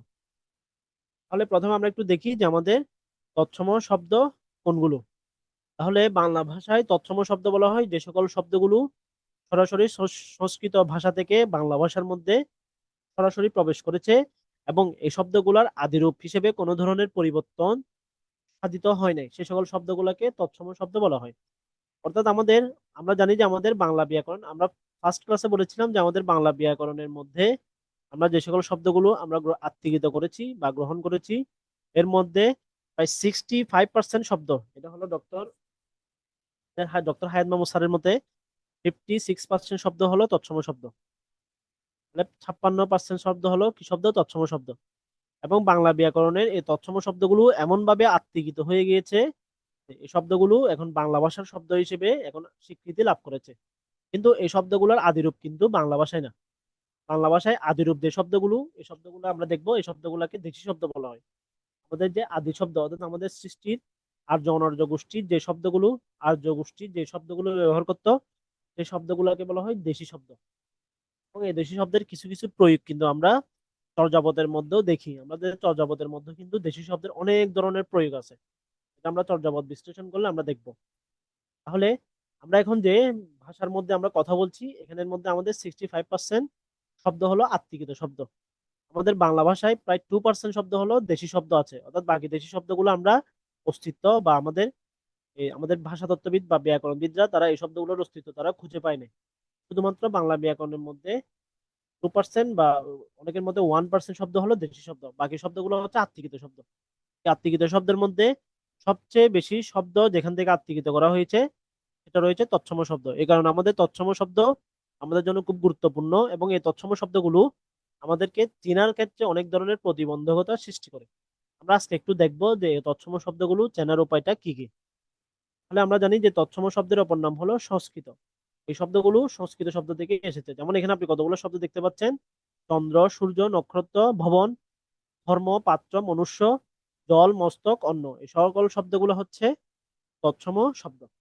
তাহলে এটা আমাদের খুব গুরুত্বপূর্ণ, এই জিনিসটা আপনারা বাংলা কোন সচরাচর বাংলা বইয়ের মধ্যে এই জিনিসটা কিন্তু আপনারা পাবেন না। আপনাদের হাতে যে বই আছে এই বইগুলোর মধ্যে আপনারা দেখিয়েন আপনাদের তৎসম শব্দ চেনার যে কৌশল, এই কৌশলগুলো কিন্তু এই বইগুলোর মধ্যে নাই। আমি হচ্ছে এই কৌশলগুলা বিভিন্ন বই থেকে কালেক্ট করে একসাথে এখানে নিয়ে এসেছি। আপনারা এখানে পড়লে মোটামুটি আপনারা তৎসম শব্দগুলো ইজিলি জানতে পারবেন। যেমন আমরা একটু দেখি যে আমাদের প্রমিত বাংলা বানানের নিয়ম অনুসারে যে সকল শব্দের শেষে বা যে সকল শব্দের সাথে দীর্ঘ ই, তারপর হচ্ছে যে দীর্ঘ উ এবং রি এবং এ বা এবং এই তিনটি বর্ণের কারচিহ্ন দীর্ঘিকার, দীর্ঘ উকার এবং রিকার যুক্ত থাকে, সকল শব্দই সাধারণত কি হবে, তৎসম শব্দ হবে। তাহলে এটা হলো 1 নম্বর নিয়ম। অর্থাৎ আমাদের কিছু এক্সেপশনাল আছে, এক্সেপশনাল গুলো বাদ দিয়ে আমাদের কোন একটা বিষয় যদি 90% অ্যাকুরেট হয় তখন তাকে জেনারেল নিয়ম বলা হয়, আর 10% যদি ব্যতিক্রম হয় তাকে কিন্তু আমরা এক্সেপশনাল নিয়ম হিসেবে ধরতে পারি। তাহলে আমরা এখানে দেখতে পাচ্ছি যে আমাদের যে সকল শব্দের ক্ষেত্রে, আমাদের যে সকল শব্দের মধ্যে যদি বানানের মধ্যে যদি দীর্ঘ ইকার, দীর্ঘ উকার এবং রিকার এবং এদের কার চিহ্ন হিসেবে দীর্ঘিকার ও দীর্ঘ উকার এবং রিকার যদি থাকে, তাহলে ওই সকল শব্দগুলোকে তৎসম শব্দ বলা হয়। যেমন গভীর, সঙ্গীত, উষা, ঋষি, এই সকল শব্দগুলো হচ্ছে কি, তৎসম শব্দ। এরপরে 2 নম্বরে আমরা দেখি যে মূর্ধন্য যুক্ত সকল শব্দই তৎসম শব্দ। আমরা নত্য বিধান এবং সত্য বিধান পড়ানোর সময় আমরা দেখিয়েছিলাম যে নত্য বিধান একমাত্র প্রয়োগ হবে তৎসম শব্দের ক্ষেত্রে। তাহলে আমরা বলতে পারি যে মূর্ধন্য যুক্ত সকল শব্দই সাধারণত কি হবে, তৎসম শব্দ হবে। যেমন কৃপণ, লন্ঠন, ঋণ, এই সকল শব্দগুলো হচ্ছে তৎসম শব্দ। আপনারা এই শীটগুলো হচ্ছে আমাদের যে লেকচার শীট, এই লেকচার শীটগুলো আপনারা ডাউনলোড করে প্রয়োজন অনুসারে আপনারা প্রিন্ট করে নেবেন, যেগুলো আপনাদের জন্য খুব গুরুত্বপূর্ণ। কারণ আমি আবারও বলছি যে আমাদের বাংলা ক্লাস বা আমাদের অন্যান্য ক্লাস যেগুলো আছে, এই ক্লাসগুলো যে শুধু আপনাদের এনটিআরসি তে লাগবে এটা কোনো বিষয় না।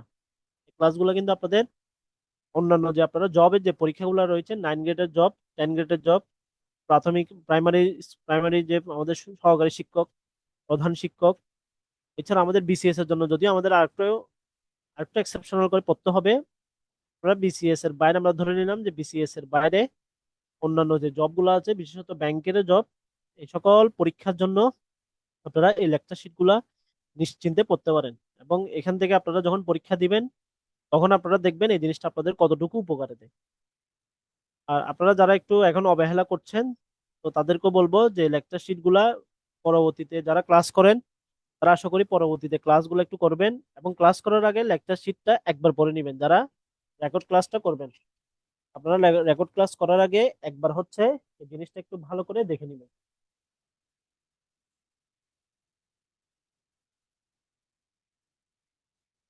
এবং যারা লাইভ ক্লাস করছেন তারা চাইলেও এই ক্লাসগুলো আবার একটু নিজেদের সুবিধার্থে আবার একটু করতে পারেন। তাহলে আমরা যারা পরীক্ষা আমরা যখন বিসিএস পরীক্ষা দিতাম বা বিভিন্ন পরীক্ষা দিতাম, আমরা কিন্তু একটা বই বা একটা লেকচার শিট কিন্তু একবার পরে পরীক্ষা দিই নাই। লেকচার শিট এই ক্লাসগুলো কিন্তু আমরা 2 বার, অনেক সময় আমরা 3-4 বার করেও ক্লাসগুলো দেখেছি। কারণ একবার আপনারা ক্লাসটা দেখলে অনেক কিছু কিন্তু স্কিপ বোঝা যায় না। আমরা যদি 2-3 বার করে, যাদের যাদের সময় আছে তারা 2-3 বার করে যদি দেখি, তাহলে ইনশাল্লাহ আমরা এখান থেকে ভালো কিছু আউটকাম বা আউটপুট আমরা পাবো। যারা কথাগুলো শুনবেন তারা ইনশাল্লাহ সাকসেস হবেন, এটা হচ্ছে একদম গ্যারান্টি দিয়ে কথা। তারপর আমরা একটু দেখি তাহলে যে সকল শব্দের পূর্বে সংস্কৃত উপসর্গগুলো রয়েছে। আমরা জানি আমাদের বাংলা ব্যাকরণে 20টা সংস্কৃত উপসর্গ রয়েছে। তাহলে এই 20টা সংস্কৃত উপসর্গ যদি কোনো একটা শব্দের শুরুতে যুক্ত হয়, ওই শব্দটা অবশ্যই কি হবে, তৎসম শব্দ হবে। যেমন প্রভাব, প্রহার, অপসারণ, অনুশোচনা এবং অবমূল্যায়ন, সুকঠিন, এগুলো সবগুলো হচ্ছে সংস্কৃত উদাহরণ, সংস্কৃত শব্দের উদাহরণ। এছাড়াও আমাদের উপরের যে উল্লেখিত 4 নম্বরে যে যুক্ত বর্ণগুলো রয়েছে, এই যুক্ত বর্ণগুলো যদি কোনো শব্দের সাথে যুক্ত হয়, ওই শব্দটা অটোমেটিক্যালি কি হয়ে যাবে, তৎসম শব্দ হয়ে যাবে। তাহলে এখানে এই যুক্ত বর্ণগুলো জাস্ট একবার পড়ে নিবেন, এই যুক্ত বর্ণ যুক্ত শব্দগুলো সবসময় কি হবে, তৎসম হবে। এখানে কিন্তু এগুলো সবসময় তৎসম হবে। এরবারে আমরা একটু দেখি যে বিসর্গযুক্ত শব্দ এবং বিসর্গ সন্ধি সাধিত শব্দগুলো তৎসম শব্দ হবে। তাহলে আমরা একটু আগে প্রশ্ন যখন ব্যাখ্যা দিয়েছিলাম তখন আমরা বলেছিলাম যে খাঁটি বাংলা সন্ধি হলো 2 প্রকার, একটা হলো স্বরসন্ধি, একটা হলো ব্যঞ্জন সন্ধি। আর আমরা যখন তৎসম শব্দের সন্ধি বলেছিলাম, তখন আমরা বলেছিলাম যে তৎসম শব্দের সন্ধি হলো তিন প্রকার। একটা হলো স্বরসন্ধি, একটা হলো ব্যঞ্জন সন্ধি, এবং আরেকটা ছিল বিসর্গ সন্ধি। তাহলে মনে রাখবেন, বিসর্গ শব্দটা যার সাথে যুক্ত হবে এ হয়ে যাবে তৎসম শব্দ। এটা যদি বিসর্গযুক্ত শব্দ হয়, এটা যদি বিসর্গ সাধিত সন্ধি হয়, এই সকল শব্দ কি হবে? এই সকল শব্দ তৎসম শব্দ হবে। তাহলে আপনারা বুঝতে পেরেছেন কিনা আমাকে একটু কাইন্ডলি জানান, মাঝে মাঝে একটু রেসপন্স করিয়েন। সাধারণত যুক্ত বর্ণগুলো অতৎসম হয় না, যুক্ত বর্ণগুলো বেশিরভাগই বেশিরভাগই হচ্ছে তৎসম শব্দ হয়।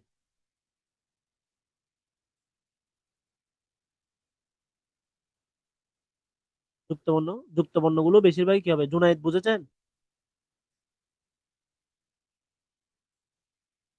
আপনাদের বাংলা ব্যাকরণে আপনারা যখন সামনের যে পার্ট গুলোতে আসবে, সামনের যে টার্ম গুলো আমরা পড়ব, বিশেষত সমাস, কারক, প্রকৃতি, প্রত্যয়, এখানে কিন্তু তৎসম শব্দটা আপনাদের অনেক বেশি ঝামেলা করবে। সুতরাং আপনারা এই তৎসম শব্দের নিয়মগুলো কিন্তু একটু ভালো করে পড়তে হবে। এই নিয়মগুলো যদি পড়তে পারেন, আপনাদের পরবর্তী ব্যাকরণটা বুঝতে আপনাদের খুব সহজ হয়ে যাবে। তাহলে আমরা এখানে 5 নম্বরে বললাম। এরপরে হচ্ছে আমাদের বহুবচন যুক্ত যে শব্দগুলো রয়েছে, বহুবচন বাচক শব্দগুলো, যেমন গণ, বৃন্দ, মণ্ডলী, বর্গ, আবলি, গুচ্ছ, দাম, নিগর, পুঞ্জ, মালা, রাজি, রাশি, এই সকল শব্দ যদি কোনো শব্দের সাথে থাকে, তাহলে সেটা কি হয়ে যাবে? তৎসম শব্দ হয়ে যাবে। এটা কি হয়ে যাবে? তৎসম শব্দ হয়ে যাবে। যেমন শিক্ষক, শিক্ষকগণ, শিক্ষক শব্দটা হলো তৎসম শব্দ। তাহলে আমাদের এই সকল বহুবচনবাচক শব্দগুলো যদি, বহুবচনবাচক শব্দাংশগুলো যদি কোনো শব্দের সাথে যদি যুক্ত হয়, এই শব্দগুলো কি হয়ে যাবে? তৎসম শব্দ হয়ে যাবে। এরপরে সমাসবদ্ধ শব্দের একটি অংশ যদি তৎসম শব্দ থাকে, এটা কিন্তু খুব গুরুত্বপূর্ণ। 7 নম্বরটা হচ্ছে আমাদের অনেক গুরুত্বপূর্ণ, এটা একটু দেখেন। যে সমাসবদ্ধ শব্দের যদি একটি অংশ তৎসম শব্দ থাকলে অপর অংশটি এবং সমস্ত পদটিও তৎসম শব্দ হবে। অর্থাৎ সমাসবদ্ধ শব্দগুলার যে কোনো একটা অংশ যদি তৎসম শব্দ হয়, তাহলে অপর অংশটা যদি তদ্ভব বা অতৎসম থাকে, তাহলে এটা কি হয়ে যাবে? তৎসম হয়ে যাবে। যেমন চন্দ্রমুখ শব্দটার মধ্যে দেখেন যে চন্দ্র শব্দটা হলো একটা তৎসম শব্দ, আবার মুখ শব্দটা হলো একটা অতৎসম শব্দ বা তদ্ভব শব্দ। তাহলে চন্দ্রমুখ এই শব্দটা যখন আমরা সমাসবদ্ধর মাধ্যমে চন্দ্রমুখ হিসেবে একটা পদের মধ্যে একত্রিত করে ফেলেছি, তখন এই চন্দ্রমুখ পুরোটাই কিন্তু তৎসম শব্দ হয়ে গিয়েছে। কিন্তু আপনি যখন আলাদা করবেন, আলাদা করলে চন্দ্রটা হচ্ছে তৎসম শব্দ আর মুখটা হলো তদ্ভব শব্দ। তখন আমরা এই দুইটা শব্দকে এক পদীকরণের মাধ্যমে যখন আমরা এটাকে সমাসে রূপান্তর করব, তখন এটা কি হয়ে যাচ্ছে? সমস্ত পদটা তৎসম শব্দ হয়ে যাচ্ছে। তারপর আমরা একটু দেখি যে উপমান কর্মধারয় সমাস, উপমিত কর্মধারয় সমাস এবং রূপক কর্মধারয় সমাস দ্বারা সাধিত সকল শব্দ কি হবে? তৎসম শব্দ হবে। যেমন আমরা যদি বলি জীবন, মন, রূপ, মাঝি সমান হলো মন মাঝি, তাহলে এখানে মন মাঝিটা হলো একটা তৎসম শব্দ। তাহলে এখানে মন শব্দটা হলো তদ্ভব, আবার মাঝিটাও হচ্ছে তদ্ভব, কিন্তু মাঝখানে রূপ শব্দটা থাকার কারণে মন মাঝি শব্দটা একসাথে হয়ে গেছে। এই কারণে এই রূপ শব্দটা হলো একটা তৎসম শব্দ। তাহলে আমরা 7 নম্বরে বলেছিলাম যে কোন একটা অংশ যদি সমাসবদ্ধ শব্দের মধ্যে কোন একটা অংশ যদি তৎসম শব্দ হয়, তাহলে পুরো সমস্ত পদটাই কি হয়ে যাবে? তৎসম শব্দ হয়ে যাবে। এক্ষেত্রে আমরা দেখি যে উপমানের মধ্যে ন্যায় ন্যায় থাকার কারণে উপমান এবং উপমিত কর্মধারয় সমাসগুলো এবং রূপক কর্মধারয় সমাসের মধ্যে রূপ থাকার কারণে এই সকল শব্দগুলো কি হবে? তৎসম শব্দ হয়ে যাবে।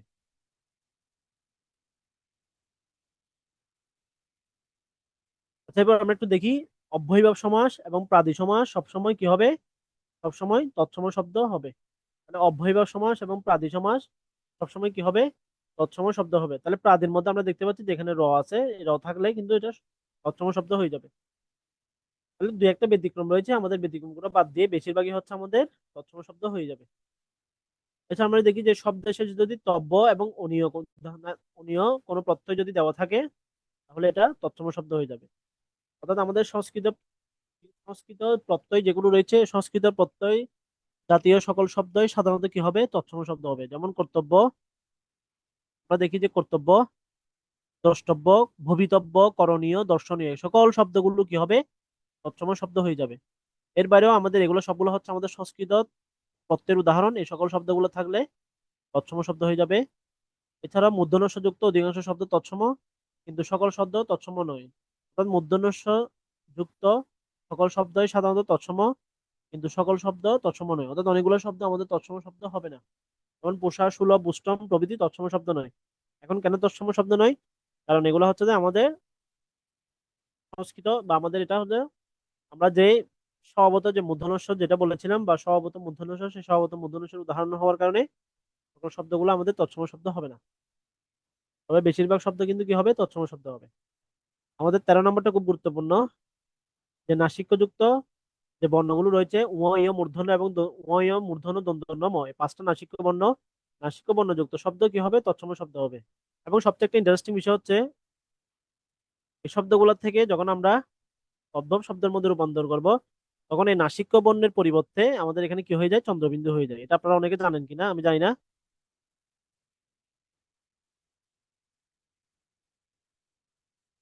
যেমন আমি দেখি যে পঞ্চম, পঞ্চম থেকে যদি আমি বলি যে পাঁচ,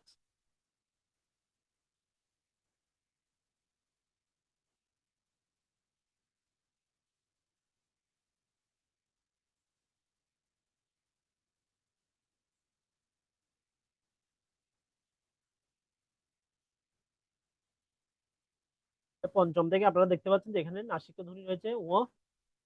আমি যদি এটা পাঁচ লিখি, তখন কিন্তু এই নাসিক্য ধ্বনির পরিবর্তে কিন্তু আমাদের এখানে কি হয়ে যাচ্ছে, চন্দ্রবিন্দু হয়ে যাচ্ছে। তাহলে চন্দ্র থেকে আমরা কিভাবে যদি চন্দ্র লিখি,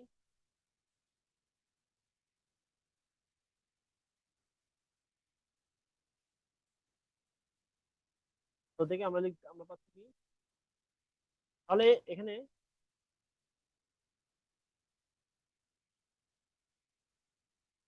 এখানে আপনারা দেখতে পাচ্ছেন যে আমাদের নাসিক্য ধ্বনির পরিবর্তে আমাদের কি আসে, আমাদের এখানে নাসিক্য ধ্বনির পরিবর্তে চন্দ্রবিন্দু আসে। চন্দ্রবিন্দু যুক্ত কোনো শব্দই তৎসম শব্দ হবে না, অর্থাৎ এটা একটা নিয়ম হচ্ছে, সেটা হলো তৎসম শব্দ থেকে যখন আমরা তদ্ভব শব্দে রূপান্তর করব, তখন নাসিক্য ধ্বনি থাকলে এই নাসিক্য ধ্বনির পরিবর্তে সাধারণত চন্দ্রবিন্দু থাকে। তাহলে এগুলো ছিল আমাদের কোনটা, কত নাম্বারটা, কত নাম্বারটা বলবো, 13 নাম্বারটা নাকি?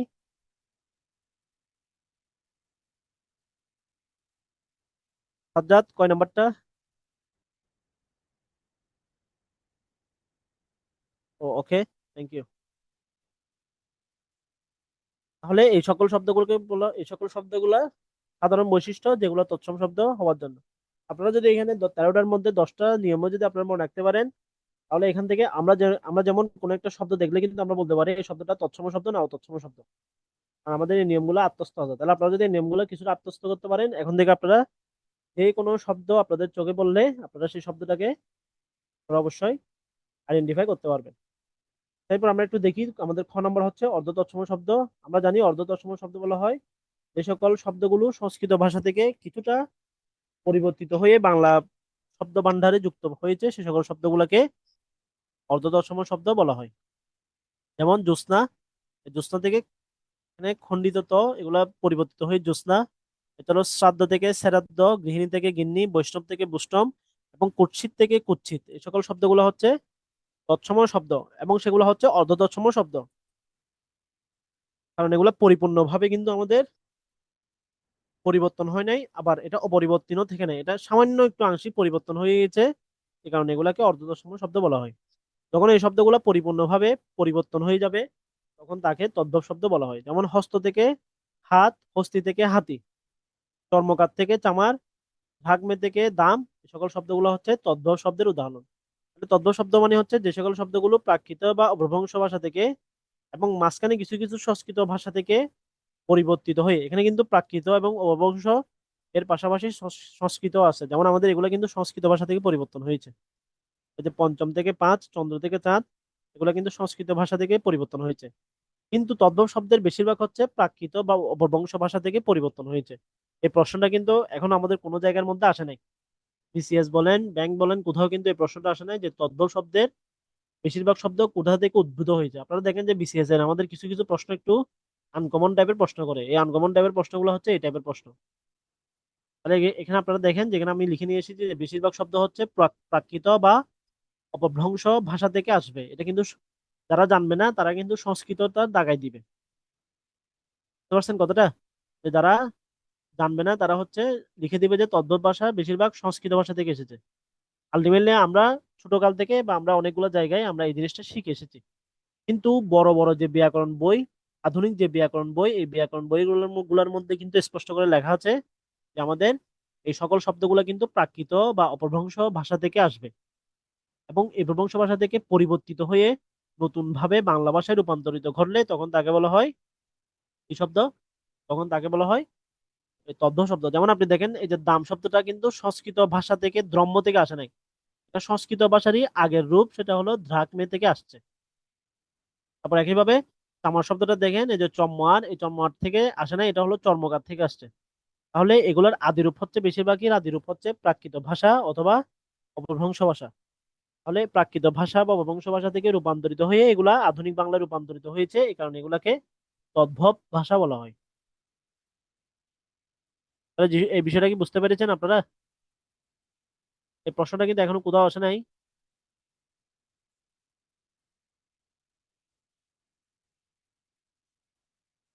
এরপর আমরা একটু দেখি দেশি শব্দ। তাহলে আমাদের বিসিএস এর মধ্যে এবং ব্যাংকের মধ্যে, ব্যাংকের সিনিয়র অফিসার এই প্রশ্নটা দুইবার এসেছে যে আমাদের দেশি শব্দগুলোর উৎপত্তি কোথা থেকে। তাহলে আমাদের দেশি শব্দগুলোর বেশিরভাগ উৎপত্তি কিন্তু অনার্য ভাষা গোষ্ঠী থেকে। এই যে আদিবাসী যে ভাষাটা বলা হচ্ছে আদিবাসী, এই আদিবাসীরাই হচ্ছে অনার্য, অনার্য জাতিগোষ্ঠী। অর্থাৎ সাহিত্যের আপনারা যারা সাহিত্যের স্টুডেন্ট আছেন, আপনারা হয়তো অনেকেই জানতে পারবেন যে আমাদের আর্য গোষ্ঠী কিন্তু আমাদের এই বঙ্গদেশের মধ্যে অনার্যদেরকে বিতাড়িত করেছিল, কারণ অনার্যরা হচ্ছে একটু দুর্বল ছিল। এটা আপনারা বং থেকে বাংলা, রিজিয়া রহমানের একটা উপন্যাস রয়েছে বং থেকে বাংলা, আপনারা এই উপন্যাসটা যদি পড়েন তাহলে এই আমাদের যে ভাষা বা আমাদের যে ভাষা গোষ্ঠী বা আমাদের যে জনগোষ্ঠী, নৃগোষ্ঠী, এই নৃগোষ্ঠীর পরিচয় কিন্তু এখানে খুব ভালো করে দেওয়া আছে। তো উপন্যাসের আলোকে কিন্তু উনি বিশ্লেষণ করেছেন। তাহলে এখানে আমাদের হচ্ছে দেশি ভাষার বেশিরভাগ হচ্ছে কোথা থেকে আসছে? অনার্য ভাষা গোষ্ঠী থেকে। এটা আমি লিখে দিচ্ছি। সবকিছু আমরা কিন্তু সবকিছু লেকচার শিটে ইচ্ছা করে নিয়ে আসি না, কারণ লেকচার শিটে সবগুলো থাকলে অনেকে আবার ক্লাস করে।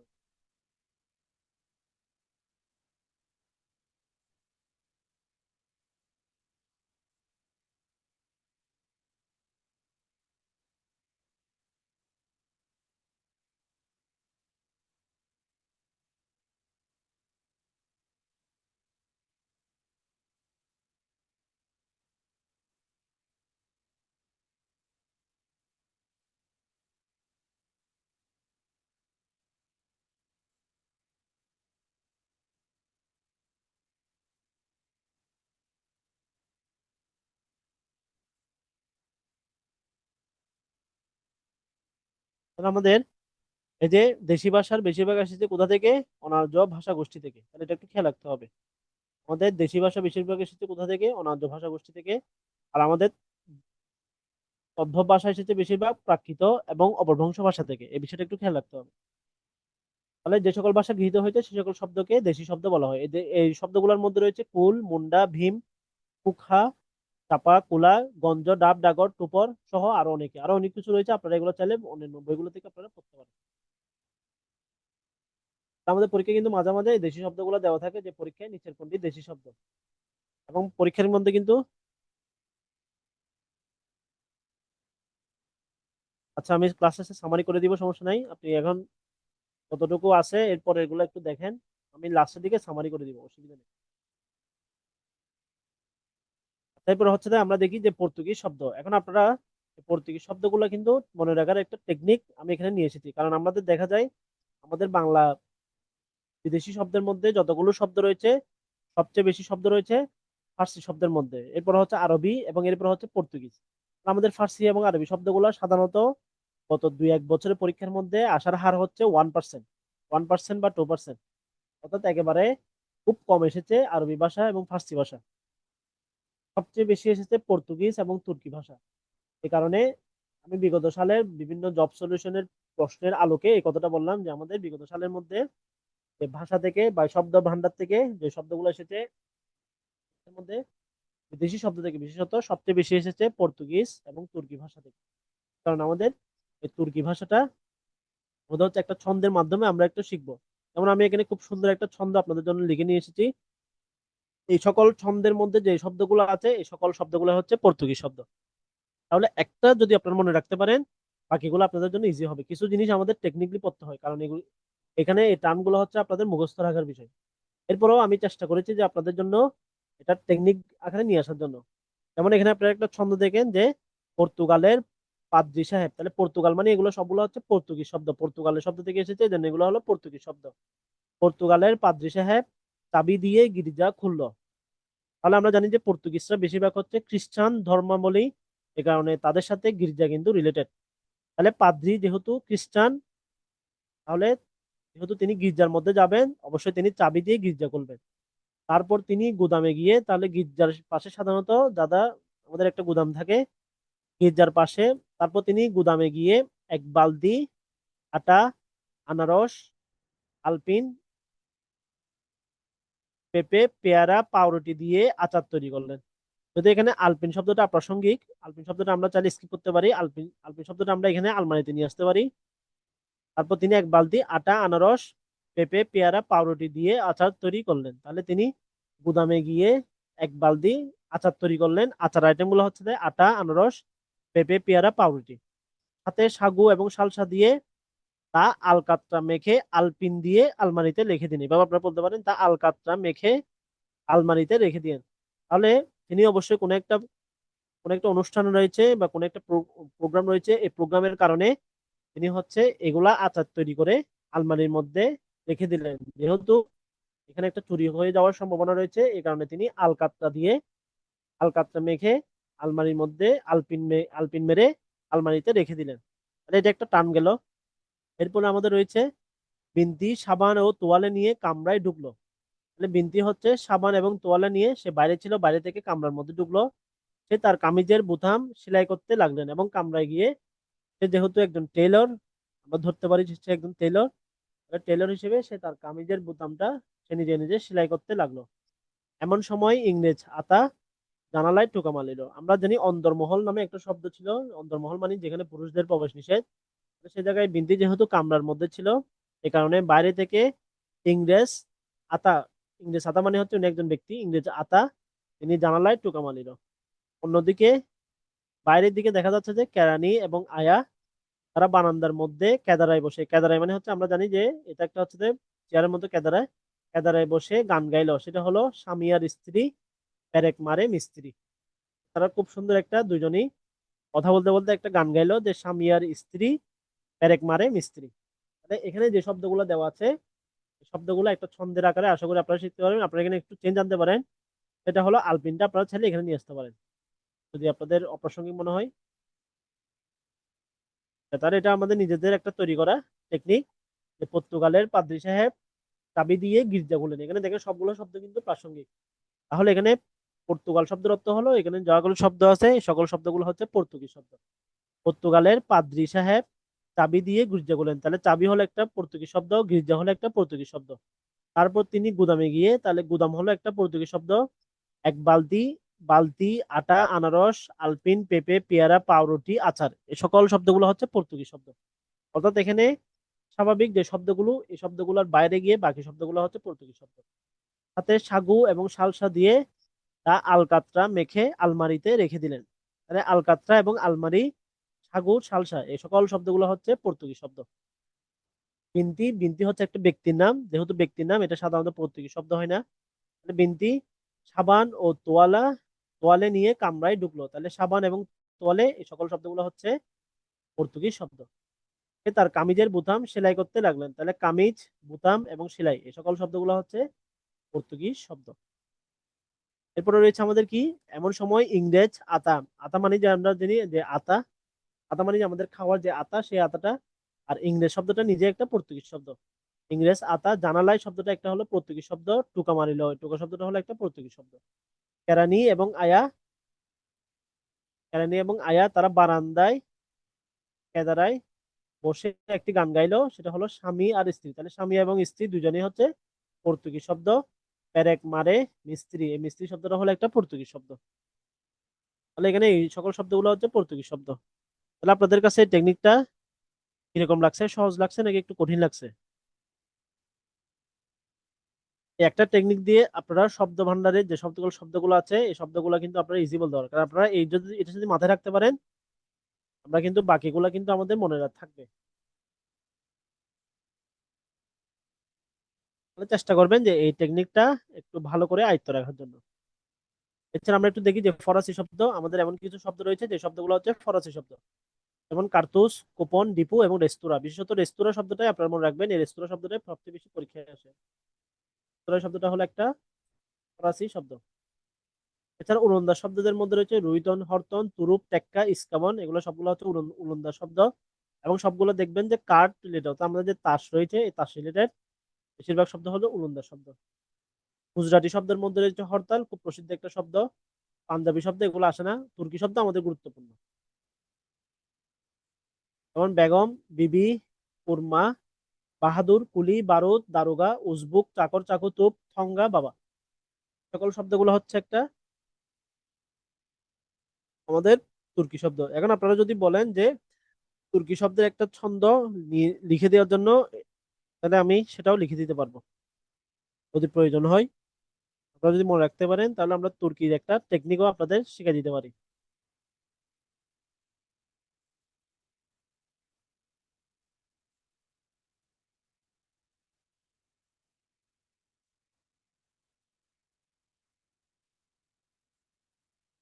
ওকে, তাহলে আপনাদের যদি খাতা কলম থাকে, তাহলে আপনারা যদি খাতা কলম থাকে আপনারা একটু কাইন্ডলি লিখেন, আমি বলতেছি আপনারা একটু লিখে ফেলেন, বা আমি আপনাদের সাথে সাথে আমি এখানে লিখে দিচ্ছি। প্রথমে আপনারা লিখেন, আমি আপনাদের সাথে লিখে দিচ্ছি, এই জিনিসটা আপনারা একটু লিখে ফেলেন। বেগম, বিবি,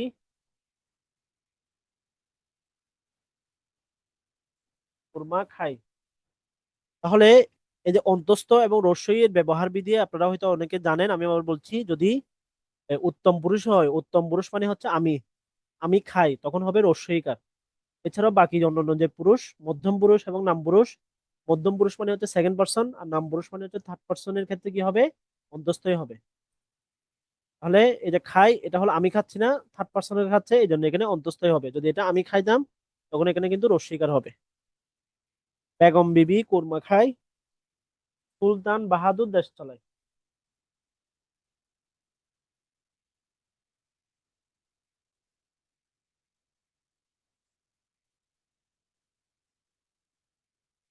বেগম বিবি কুরমা খায়, সুলতান বাহাদুর দেশ চালায়। তো হচ্ছে চাকর কুলি বারুদ পুরাই।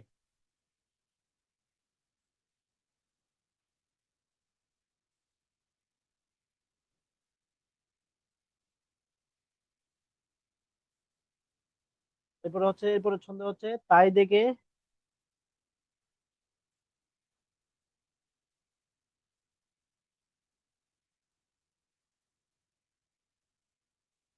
তাই দেখে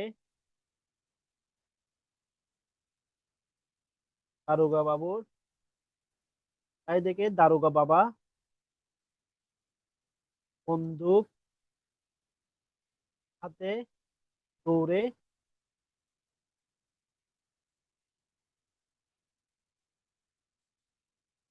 দৌড়ে পালায়। আর অন্যদিকে এটা দেখে খান বাড়ির,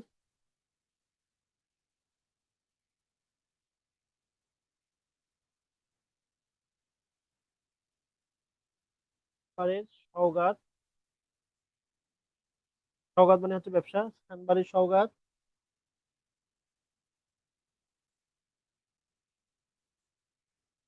হয়ে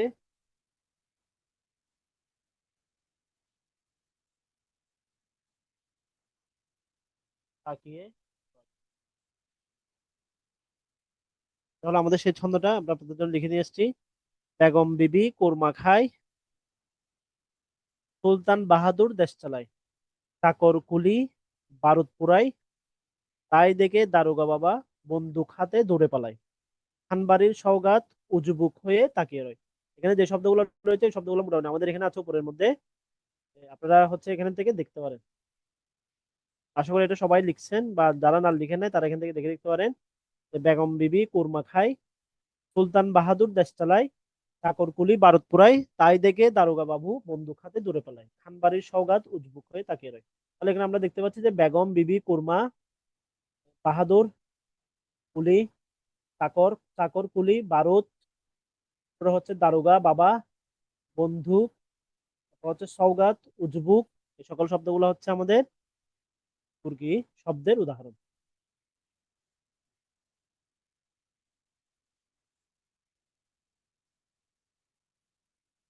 তো অন্যদিকে এটা দেখে, আচ্ছা ঠিক আছে এটা বলতে পারেন,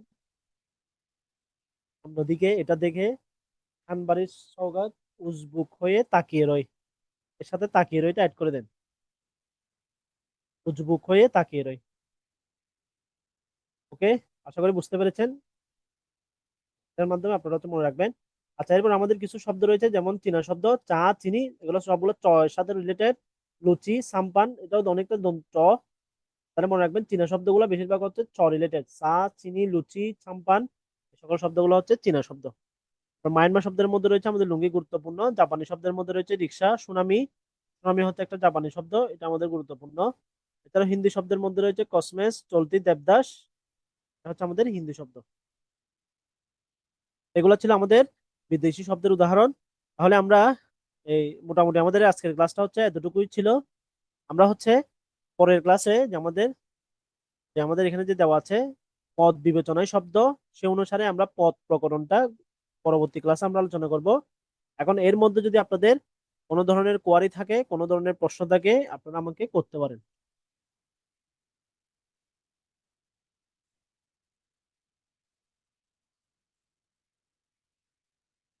আমাদের প্রত্যেকটা ক্লাস থেকে আপনারা এনটিআরসি পরীক্ষার মধ্যে একটা বা দুইটা প্রশ্ন একদম নর্মালি কমন পাবেন, এটা একদম গ্যারান্টেড।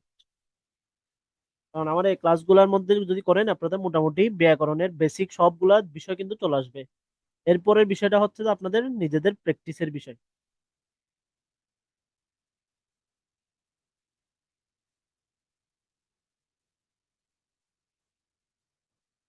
আচ্ছা, তাহলে জুনায়েদ বলতেছে আমাদের একটু সামারি করতে। তাহলে আমরা একটু আমরা একটু জাস্ট 5 মিনিটে আমরা একটু সামারি করি।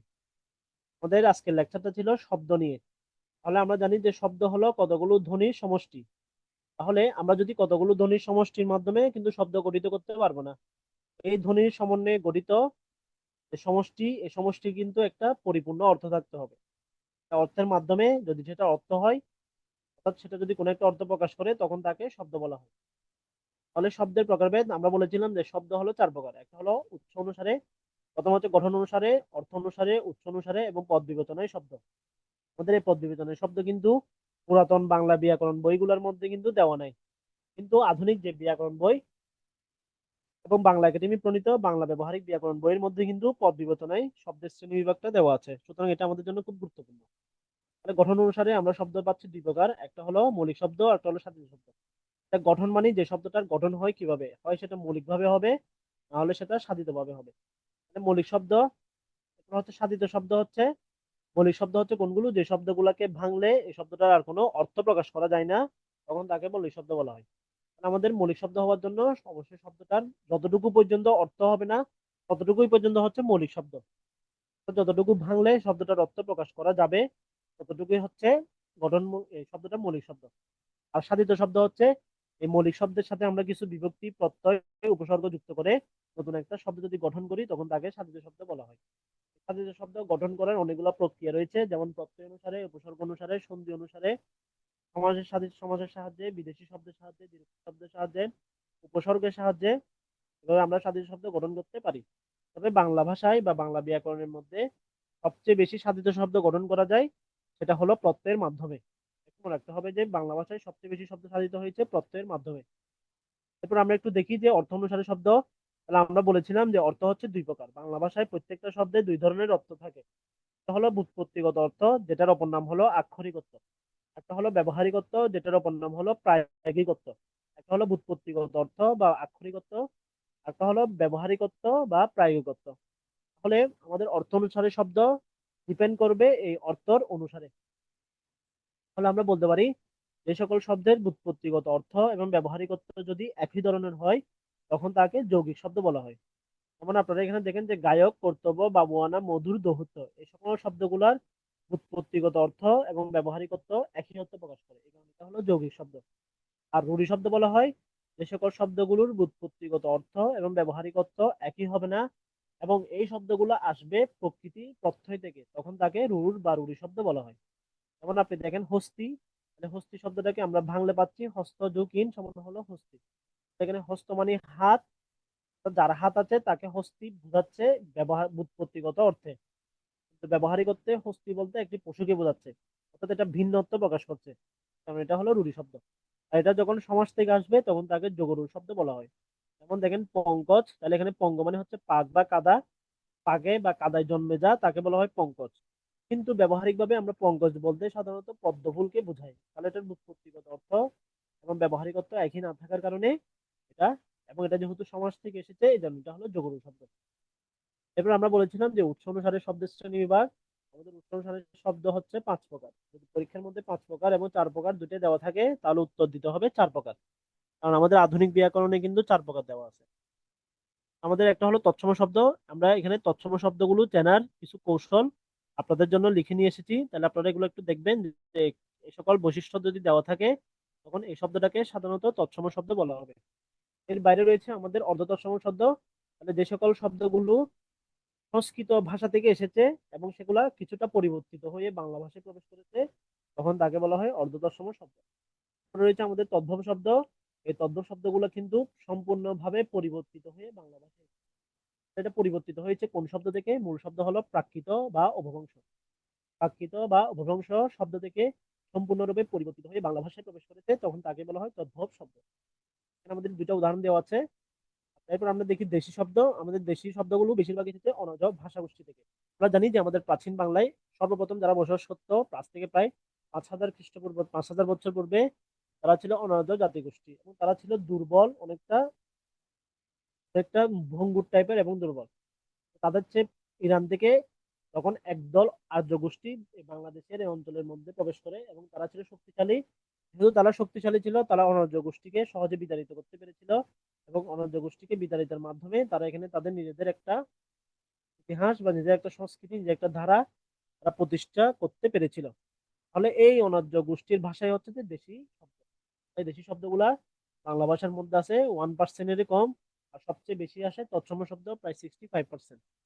এখানে দেশি শব্দগুলো লিখে নিয়ে এসেছি। এরপরে বিদেশি শব্দ। বিদেশি শব্দের ক্ষেত্রে আমাদের পর্তুগিজ শব্দ রয়েছে, ফরাসি শব্দ রয়েছে, গুজরাটি শব্দ রয়েছে, তুর্কি শব্দ রয়েছে। তো আমাদের বিশেষত তুর্কি এবং পর্তুগিজ এই দুটো শব্দ মুখস্থ রাখতে হবে।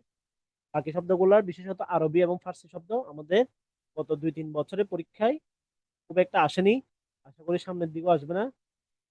পর্তুগিজ এবং তুর্কি শব্দ হচ্ছে গুরুত্বপূর্ণ। তো এটা ছিল আমাদের আজকে ক্লাসের সামারি। তো এখন আপনাদের যদি এর বাইরেও আরো কোনো যদি প্রশ্ন থাকে আপনারা আমাকে কাইন্ডলি প্রশ্ন করতে পারেন, বা কোনো কিছু জানার থাকলে তাও বলতে পারেন।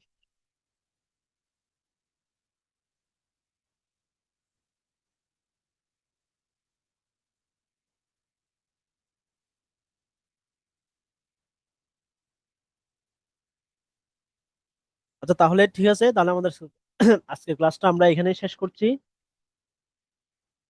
সবাই ভালো থাকেন, সুস্থ থাকেন। আর আপনারা হচ্ছে, আমি দেখতে পাচ্ছি যে আপনারা পরীক্ষা দিচ্ছেন না, এই পরীক্ষাগুলো কিন্তু অ্যাটেন্ড করতে হবে। আপনারা যতটুকু পারেন পরীক্ষাগুলো দেবেন। আমাদের আপনাদের একটা বিষয় বলি, সেটা হলো যে আপনারা যারা পরীক্ষা দিচ্ছেন তারা কিন্তু যারা পরীক্ষা দিচ্ছেন না তাদের থেকে মিনিমাম 3 গুণ আগায় আছেন। এটা আপনারা যখন পরীক্ষার রেজাল্ট দিবে তখন আপনারা বুঝতে পারবেন, কারণ আমাদের যে বিষয়গুলো আমরা আপনাদের সাথে শেয়ার করব এই বিষয়গুলো হচ্ছে বাস্তবসম্মত এবং প্র্যাকটিক্যাল বিষয়। আমরা দেখেছি, যেমন আমি হচ্ছে প্রত্যেকটা পরীক্ষায় অংশগ্রহণ করতাম এবং অংশগ্রহণ করার পরে এই পরীক্ষার আমার যে জায়গায় ফল থাকতো ওই ফলগুলো হচ্ছে আমি অ্যানালাইসিস করে এটা নোট করে রাখতাম যে আমার এই জায়গায় এই বিষয়টা সমস্যা হয়েছে।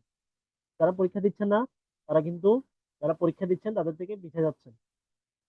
সুতরাং যত কষ্ট হোক, যেহেতু আপনারা এখন একটা বিষয় এখানে আপনারা সময় দিচ্ছেন, ক্লাসগুলো করতেছেন, সময়টা দিচ্ছেন, প্রপারলি ইউটিলাইজ করতে হবে। এখন প্রপারলি ইউটিলাইজ করার পদ্ধতিগুলো আমরা অনেকে জানি না। আপনারা পরীক্ষা দিবেন, পরীক্ষা দিয়ে যদি কোনো প্রশ্ন থাকে নিজেরা সলভ করবেন। এরপরে যদি সলভ নিজেরা যদি না বুঝেন তখন আপনারা গ্রুপের মধ্যে বা আমাদেরকে জানাবেন, আমরা সেই জিনিসটা সমাধান আপনাদেরকে দিয়ে দিব। এইভাবে যদি আপনারা নোট করে পড়েন, আপনারা হচ্ছে যে কোনো চাকরির পরীক্ষায় আপনারা সহজে আগাই যাবেন। চাকরির ক্ষেত্রে মোটামুটি অন্যদের থেকে ফার্স্ট থাকবেন। সবাই ভালো থাকেন, সুস্থ থাকেন। পরবর্তী যে পরীক্ষাগুলো হবে এই পরীক্ষাগুলো আপনারা অংশগ্রহণ করবেন এই কামনা ব্যক্ত করে ক্লাসটা এখানে শেষ করছি। আসসালামু আলাইকুম।